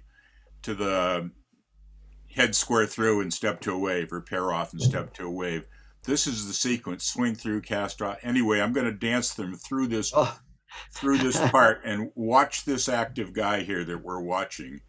We're doing a swing through, right, left, cast off 3/4, sticking with the same theme of cast off 3/4. We did it again. Now we're going across and coming back with the scoot back, and everybody's back to where they were. And if we look at his path, That's not too bad. It's a little bit right turn, but it's not too bad. Well, I would But- take exception to that.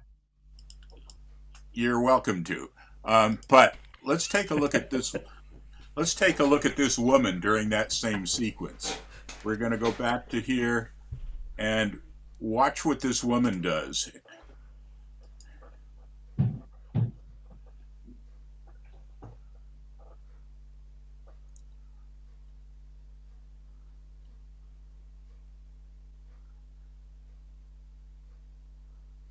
And let's look at the path she followed.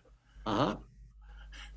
You know, the guy's path isn't great, but the woman's path really shows what overflow is. This one is a little bit better, but not much. Wait a This minute, one- Don. Hold on a minute. All right. What is her path? That circle. This shows. Let's undo her. This shows the path that this blue guy took here. He moved all around here. Right. This shows. Let me change her color so it's Don, easier to see. if you click on her before you hit play, it'll draw her path it'll show the path that Okay. she's moving on. So this is her path, John. I'd like to see that again. I Just will- hit no, click on it and Okay. just hit play. But before that, I just want to show you this woman's path is only slightly better. Right.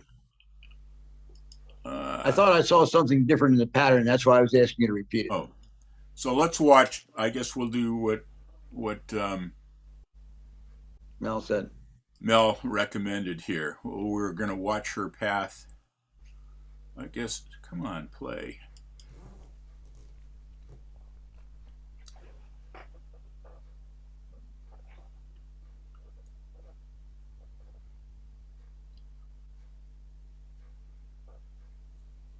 Oh, I know why.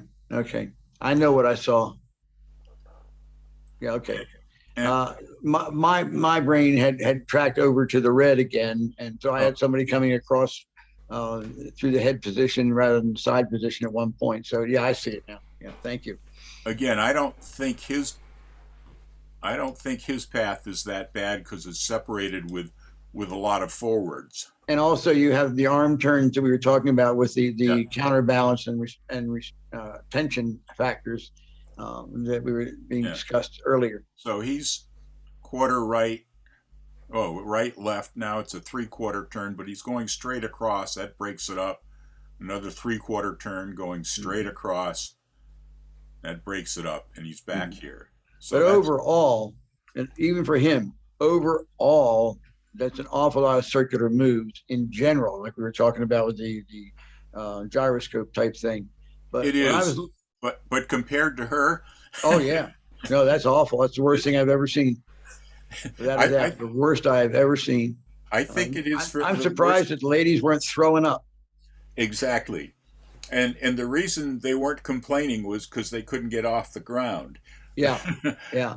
But you know, part of what you have up there, Don, is a good example of Clark's two-person thing. Look at the action after the swing through. All right, you've got the 3/4 cast, the split circulate, and the 3/4 cast. Right, let alone the scoot back.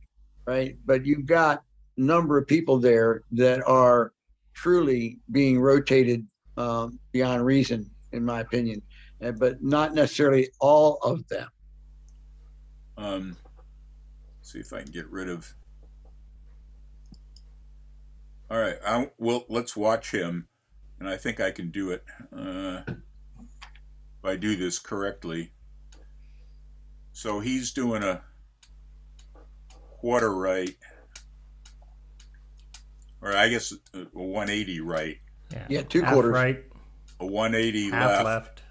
Yeah, which is fine, and another. Now he's doing a 3/4 right. mm-hmm. So that should be okay. Yeah, it's just and the straight across is the salvaging factor, And the straight across is the salvaging factor. but he's still moving in a big circle overall. True. Yep. Yeah. But a lot of our dancing is that way, and dancers are used to Right. it. But Again, now watch, he comes across and then he's got his. he's doing a 3/4 turn here. Yeah, yeah. Keeping with the theme of cast off 3/4. and then he's going to be going into the center again. So Yeah. he's got a straight ahead. He's working with the other side of the square and a right hand with somebody. So he feels he's doing something different. But let me ask you to think about doing this. Any of you think about doing this, jot this down, and you go dance it yourself. Dance that sequence and from his formation and see how you feel at the end of it.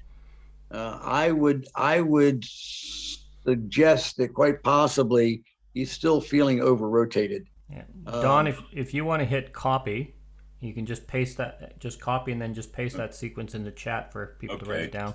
Let me do that quickly while I'm thinking of it. But and I think if you danced it, you would tend to feel that way. As far as the one lady goes, no, there's absolutely, that's one of the, I could say unequivocally that is the worst example of overflow I have ever experienced, ever can seen. You just put your numbers on there for a second, Don? Yeah. John, when I did the second printing of that book, I thought of correcting that, and then I decided no, but the first thing I wrote in the afterword was, now go back and look at page 153 or whatever it is. You know, I told you've got to watch one person, but you really have to be aware of the rest of the square, because I think that's the worst case of overflow I've seen too. Yeah. Because what I was looking at with that, if you started that with a square through, you're going to be looking at your beats and end that with a swing your corner and promenade. Ouch. Oh yeah. Oh boy.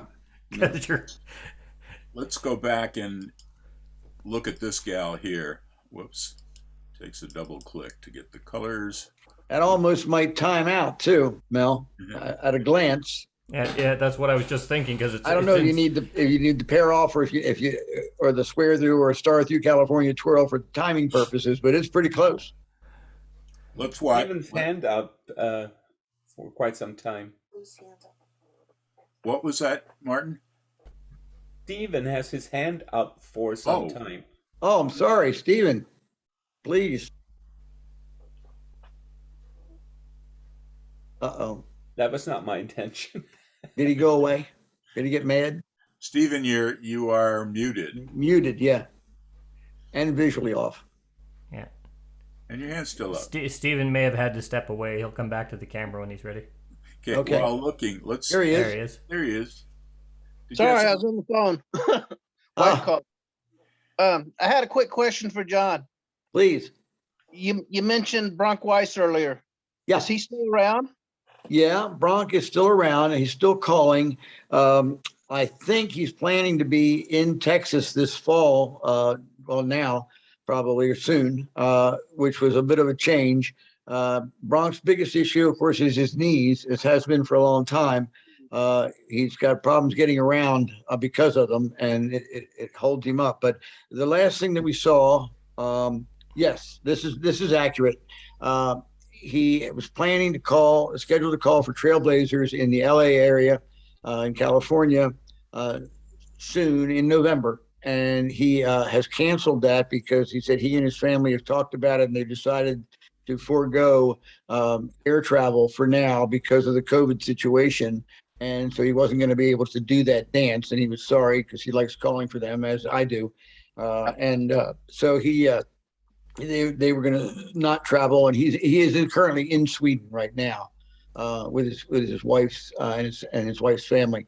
So that's what I know updated wise. But the last time, about a year and a half ago, we worked together and he was having a really hard time with his knees. I should not indicate that he still has that problem. I mean, it's not one that's going to go away quickly if it has gone away, but he is actively calling and brilliant. When I get back to Oregon, I'm supposed to have knee surgery. Oh yeah. My arthritis is tearing my meniscus. Oh, well, this story might make you happy. Jerry Haig, for a long time, I know Jerry's gone, but for a long time, Jerry had both his knees were bad. I mean, bone on bone, and he wouldn't go. He wouldn't get surgery done. And both Ken Bauer and Gary Shoemake were after him on and on and on. Go get it done. Go get it done. He wouldn't do it. So finally, he was so bad, he broke down. They did one leg. and he's in the hospital. He's recovering. He's gotten back on track here. He's alert, way. And he calls him and said, "What is wrong with you guys? Why didn't you convince me to do this years ago?" Because he was so pain-free at that point for the first time in years.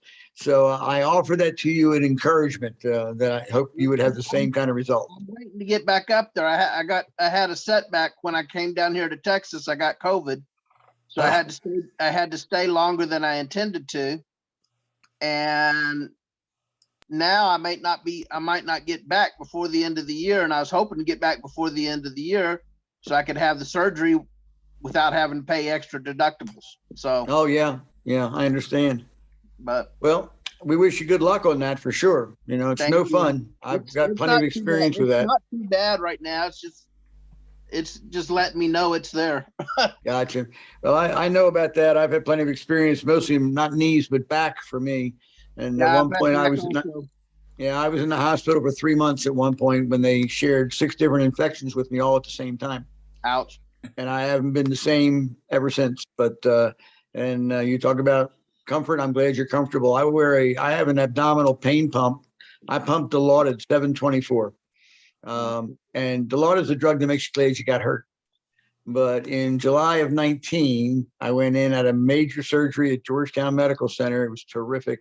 They did, I have 10 titanium screws in my spine, and I'm doing way better. And I've managed to take that pump that I have and turned it back 65%. I reduced my narcotics by 65%. And so I'm doing a lot better in a lot of ways because of it. I still have to have some. And to be fair, I am hypersensitive to pain, as was my father.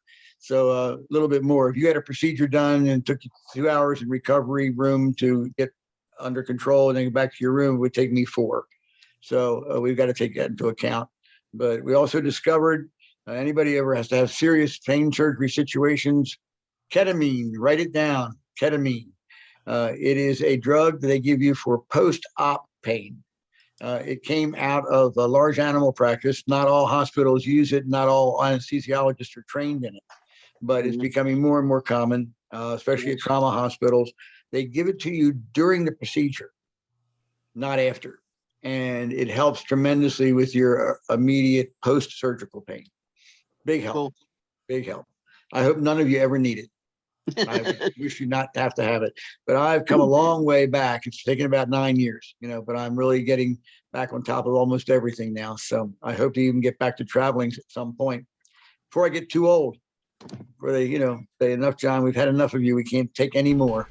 I think it must be. So thank you for your time. I so appreciate it. I'm so flattered that you would take your time and spend time with me on a Saturday or any time for that matter. And hopefully I'll see some of you in my travels or yours or Color Lab.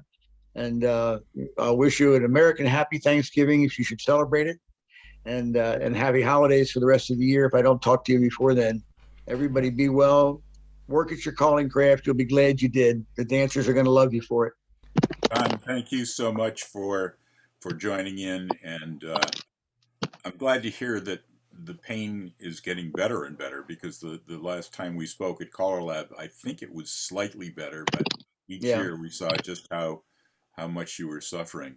And Martin, I want to wish you luck with the ECTA meeting that's coming up. I know I really enjoyed that when I was there for doing the ECTA session. We have 100 attendants, and we have 50 callers there, which is about 20% of the whole membership. Right. Wow. That's excellent. Yeah, sure. But that's still excellent. With that in mind. Absolutely.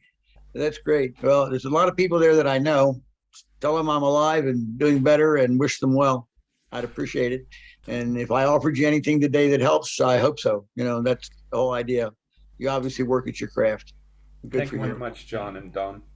It's one of the things with ECTA, when you look at an ECTA meeting, when you got full membership of the callers in there, and you've got 500 people sitting in an auditorium room, there's not too many callers associations that do that. No, you're right about that. That was the old days, Mel. I haven't been there in a while. Yeah. But now, if everybody brought their partner, you'd still have about 400 if everybody showed up. Well, if some of them bring their exes as well, we might add up to that number. Well, or all of their exes. One of the They're all tricky in parts. Texas. Yeah, one of your tricky parts in that situation. In this situation, I can see all your faces. I can feel like I'm talking to each of you individually, and I hope you feel the same way. The bigger the group, the harder it is to do that, and trying to be able to see them as many people, but affecting your voice tonalities, your up and downs, and so on to draw them in to you're holding their attention even better. Those little techniques are kind of cool too, and I'm sure you'll do a good job with it. I'm sure you will. Thanks, John, everybody. I've got you one continue on question without before me. you go. I've got Okay. one question before you go. And Don, I apologize for this. You mentioned a couple of concepts about caller judgment, and a few other things on the workshopping and the flow and whatnot. I'm going to be moving in a couple of weeks, so I'll be shutting down for a couple of weeks, but I also run one of these sessions on Saturdays, and I would love to poach you for a couple of sessions if Don doesn't mind to explore some of these other things. Write me and we'll exchange and we'll see if we can figure something out to do. Don and I, we didn't plan for me for more than this. He's been after me for months, and we've been involved in a move ourselves, and it's been very frantic, selling houses and buying houses and relocating. It's been a bit insane, but I always wanted to help, and I'll help anybody at all. But I had to help Don first. He's a long-term friend. Absolutely. But he's one of the first ones I had on my session too. Yeah. So I'm more than happy to help if I can. Sure. Much appreciated. Okay. Bye-bye, everybody. Thank you, John. Bye. Thank you. Yeah, you can all talking about me when I'm gone. Isn't there a song like that? Yeah, something like. Okay, I can't even figure out how to get out of here, right? All right. I know how. Corner. Yeah, I know. I'm just going to close the laptop. Thanks, John. Ready, guys. That was great. Thank you very much. Nothing personal, but goodbye. I'm sticking around to the end because I'm in control of shutting down the systems, but I'm going to keep my mouth shut probably, or probably not. Don, I put the link. I put the text copy of Navigation and Getouts by Hal Barnes into the chat if anybody wanted to download that, because every link I found to the book is coming up as blocked as a malicious site, and that's even in the caller resources, so I don't know what it is with the link, so I just put the text version there. Hal's got it on his website, so he's got it open for anybody that wants to download it. Okay. And I also put the link for Buddy Weaver's podcast in the chat as well. Sounds good. I don't have to copy it because I'm running this and it stays for me, but recommend others copy. Are you sending the video to Dan for syncing? It is being recorded in the cloud on his account, so he will be able to. Can I recommend that about now you type in the time? All right. So that it gives just the time is now whatever, so he can sync the video in the chat. He does it through a different program rather than the automatic one. That's why you see every now and then Dan will type in the time for his I video never sync. figured out why he would do that. Whoops, I put down the date. TTIME. There we go. And just a reminder to everybody, the time change in Australia is this morning. So if you are going to come to my session, it might be an hour earlier for you than it was last week. I put that on the times. I'll hardly be able to get up from my nap for that, since it's earlier. What's the topic today or tomorrow? It was actually an odd one. Hannah from Sweden called me up, and there's a term that's being used a lot. And when I was talking to a lot of other callers, about 15 people asked this, they're talking about shape changers and shape changers and shape changers, as opposed to, heads touch a quarter is not a shape changer, or swing through is not a shape changer from facing couples. Swing through is, but so we're just talking about shape changers and why they're important and understanding. But basically, what the heck is a shape changer and what does it mean? Tell me in half a sentence. I don't know what it means. Okay. It has nothing to do with direction. It has nothing to do with formation. It has to do with the shape of the footprint of the dancers on the floor. So if you're long and fat to go to tall and skinny, that's a shape changer. Or an example would be from head square through veer left is a shape changer because it occupies different footprints.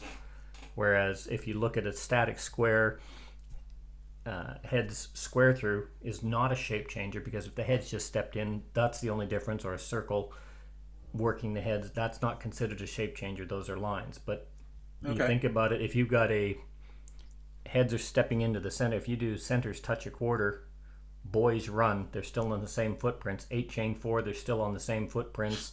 Right and left through, dive through, pass through, it's the same spots on the floor that are occupied. Different people, different facing directions, but it's still the same spots on the floor. We talk about east-west axis versus the north-south axis. Yeah. However, typically working on an east-west axis, your two-face line, which is really a north-south shape, is part of the east-west axis. And that's where it usually comes in. And I had about 10 callers. Hannah started it, but I had about 10 callers when that discussion came out, saying, well, what is shape changers? Can you explain that? Because it's a term that's used a lot, but it gets confused with formation changes. So that's what I'll be talking about today. It might take 5 minutes. It might take 6 hours. I don't know. I do. It's going to take 6 hours. I have to leave for a shape changer. Dinner is ready. So thank you very much, everybody. Have a nice weekend. Thanks for joining us, Martin. Hopefully you'll join us again frequently. Take care. Bye. If you're not able to attend, I can send you the notes on that, Don. Or I'll look at the video later. But okay. Yeah, no worries. I wrote a call once. There was a shape changer, and I can't remember the name of it. Ferris wheel? Yeah, no. It is a shape changer. Yeah, it is. So is chain down the line, but that's not. Yep, absolutely. That's not one of. Oh God. Anyway, here's the description of the call from parallel, and you might, if you run out of things to say, from parallel waves. Cast off 5/8, which is half and a little bit more till you have a diagonal wave across the center. Very centers trade while the lead dancer and the outfacing couple run. So you got a quarter tag formation that's at 45 degrees to where you were before. And try and dance in that and then straighten them out without them automatically straightening is... Why can't I think of the name of that? Oh my God. Tilt the wave. Look up tilt the wave someplace. But that's a definite shape changer. Yeah, it is. Brian Clark has written some other cast 5/8 stuff too, but that's one that I wrote that I think they still may use at some challenge levels. I'm not sure, but it's been fun.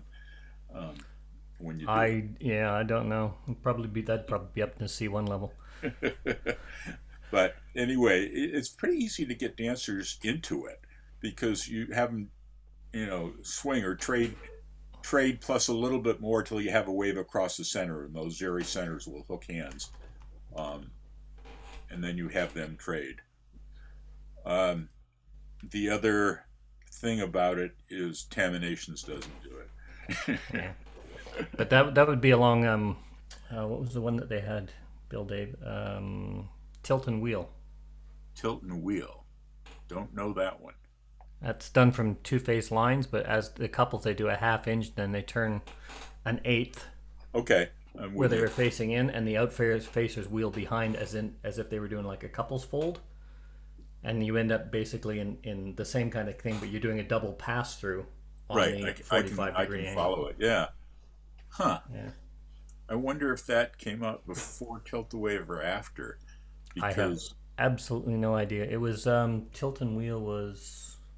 Because it took me a long time to come up with a name. In fact, one of my dancers finally came up with the right name for it. Because it was being done, it was introduced as a gimmicky fun call when I was in Germany. So it's between 81 and 84 anyway. It was somewhere in that area.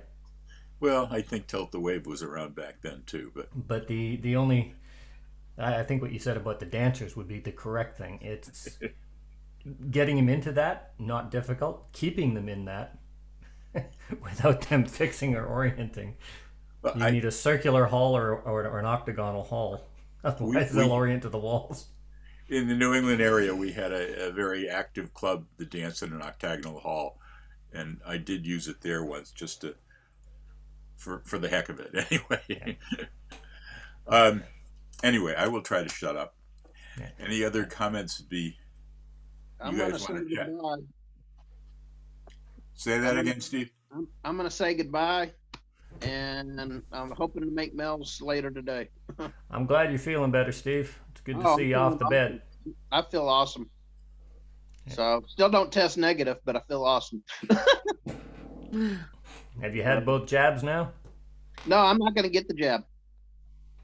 I don't need it, they said, since I've had it. So I didn't plan to get it anyways because I have bad reactions to some vaccines. So I didn't want to. I'd rather have what I went through. I'd rather go through that than have some of the reactions I've had to vaccines. My reaction to not getting the vaccine is worse than getting the vaccine, and that's if I didn't get it, my wife would beat me in the head with a frying pan. Yeah, that's a bad reaction. But See, since there's I've had positives to being married. since I've had it, they say there's no reason for me to get it now. Yeah. Yeah. Well, Yeah, you've been naturally inoculated. Right. So, but they said I could test positive for up to 3 months, but I probably get tested every week or so, and until I see my pulmonologist. The pulmonologist won't see me except by video until I test negative. So I don't know what you're trying to write there, Mike. I think it's an emoji type. so Yes, Don, you should know. y'all Sorry? take care. Uh-oh. Don should figure it out. Anyway, you take care, Steve. I'm glad you're feeling better. All right, see you tonight, I hope. Bye bye. I'm with you, Mike. Well, actually, I only got That's the first two. Morse code. It's Morse code, yeah. Yeah, 73. it just dawned on me. There's 73 Oh, SK. I missed the 73 SK. yeah, I missed the it's been a while since I tried to read Morse code. I can just hear it. But. John's a ham too, isn't he, Marshall? I'm not Yeah. aware of it, but he I could believe he is, yeah. Wonder if anybody else is in our group. Actually, Dan is. Dan? When Dan's here, yeah, he's not very active, but at least he uses it for communications with his wife. I think with handhelds, but they are licensed. We had a simulated emergency test while this was going on from 9 to. This starts at 11 our time. This Zoom session, and we had a simulated emergency test running from 9 to noon in our 5-county area down here. Anyway, I was just thinking. Sorry, go ahead, Mike. I'm going to leave. I don't say much. But I was just thinking what you said, that Dan uses Morse to communicate with his wife. I says, well, that's one way to slow down a conversation and get each other to listen to each other anyway. I don't think he uses Morse code to communicate. He uses ham radio, but voice. Yolanda, you asked about the note services link that I put in it. That was, I believe it was NIWA or one of the New England note services. They Square have Dance Foundation. Square Dance Foundation of New England. Yeah, they have a lot of the note services there. Some of the links to those note services pop on and off inactive depending on who's working it, and there's some editions that are missed. But overall, there's a lot of the background notes. They're either scanned in or they may be typed in. So like sets in order, you're going to be flipping through pages and pages and pages of books. Most of it's just scanned in, but yeah. Okay. Well, it was just I was trying them out while the conversation was going, and there were a couple that didn't work. Yeah, there's going to be a few of them. Like there's things up, and if you, I put the list of what the books are there, because if you type the individual note services, sometimes they'll be on another Like Behind the Mic, for instance, has its own website, but if you go to Collar Lab, it's in the Collar Lab resources, or it's on Glenn Wilson's website, things like that. So you can find a lot of these things on different sites. Okay. I just wanted to let you know that a couple of the links weren't working. That's all. And I think the programmer for Taminations, Don, correct me if I'm wrong, but I think he put the flow tracking in after the fact, and it was specifically for monitoring body flow. But how the dancers actually flow on it doesn't quite work. But it is something that I really strongly recommend when you're checking. I liked what he said about using, because I use my checkers to write choreography, but then I'll check it on Taminations. And of course, Taminations doesn't do everything, or the same with Colorama, but it is really good for looking at that flow, because when you start seeing that little circle develop, and there's only one flow with a little circle, it's time to take a step back. That's a clue, yeah. Interestingly, John wanted you all to move all the dancers through all the actual things, whereas, granted, I have experience, and so checking with things, I have come up with a lot of doll shortcuts. And I think we published yours once, didn't we? I have sent it out to many people, and probably you guys published it too. And in some ways, that's valuable too, because knowing where a call's going to end and what it basically does, it doesn't tell you body flow, but aside from speeding up your checking, it also does give you some basic feeling of what's going on. Yeah, and some of them are real useful, and some of them are just because they're there. Absolutely. It was interesting what he was saying about reverse engineering, because I remember a late night session with Barry and Alan Kerr. I think you know Alan, don't you? Yep. Yeah. He's got one of those minds for square dancing. There's two callers here. One is David Cox, and the other one is Alan. And their minds are just like well-oiled steel traps. And I mean well-oiled steel. There's not a creak in them. But you set up a formation, he'll do it forward at 4 different levels and then reverse engineer get-outs at the same time. That's the way his mind works. I just kind of, I remember one night we were sitting there and we set up something, I can't remember, and we're moving our checkers around. We got the checkers, and Alan's already got 4 or 5 different get-outs and 4 or 5, and he doesn't even have his checkers on the table. It's just, it's guys like that you want to praise, but you want to hit at the same time. In my mental image classes, Alan, there were quite a few Australians in the first group, and Alan was one of them. And most of them were reasonably experienced and so weren't having any problems. But the way I could tell Alan was really with it was when some question would come up on occasion that it was questionable what was going, and everybody else would turn to Alan. All the other Australians would turn to Alan and said, "Well, what do you think, Alan? I need your nod of approval." That happened at the collar school I was running as well, and it's interesting because I tend to think outside the box on the way I present things. That's really, like, I don't consider myself a great caller, a great technician, or any of that. I'm fairly good, but pretty average when it comes to calling and singing calls, but I can give an entertaining performance, and that's the main thing. And I look at that, but I throw a couple of curveballs of how I present things, and I can take something the way it's said one way and translate it 4 different ways, so that pretty much anybody can understand it at whatever level you're looking at. And the first one I was doing with Alan was looking there, and he started. And then it dawned on me, he's looking at it because he approaches things usually with a quadrant system, and that's how he manipulates and measures the dancers in his mind. You probably saw that when he was doing mental image, because that would have been the hard part for him. And you're going, I can't believe he thinks that way, because he's 5 different levels around, and everybody's looking at him going. And then he'll come up, and suddenly he's off on a tangent when he starts on, well, yeah, but you can do this, yeah, and you got to pull him back in. But you don't want to pull him back in. What you want to do is just let him go and put a microphone in front of him and record it, because it's just so much coming. He's phenomenal. Anybody that that continues to watch this, let them know I am going to stop recording now because I think we should have done that a long time ago.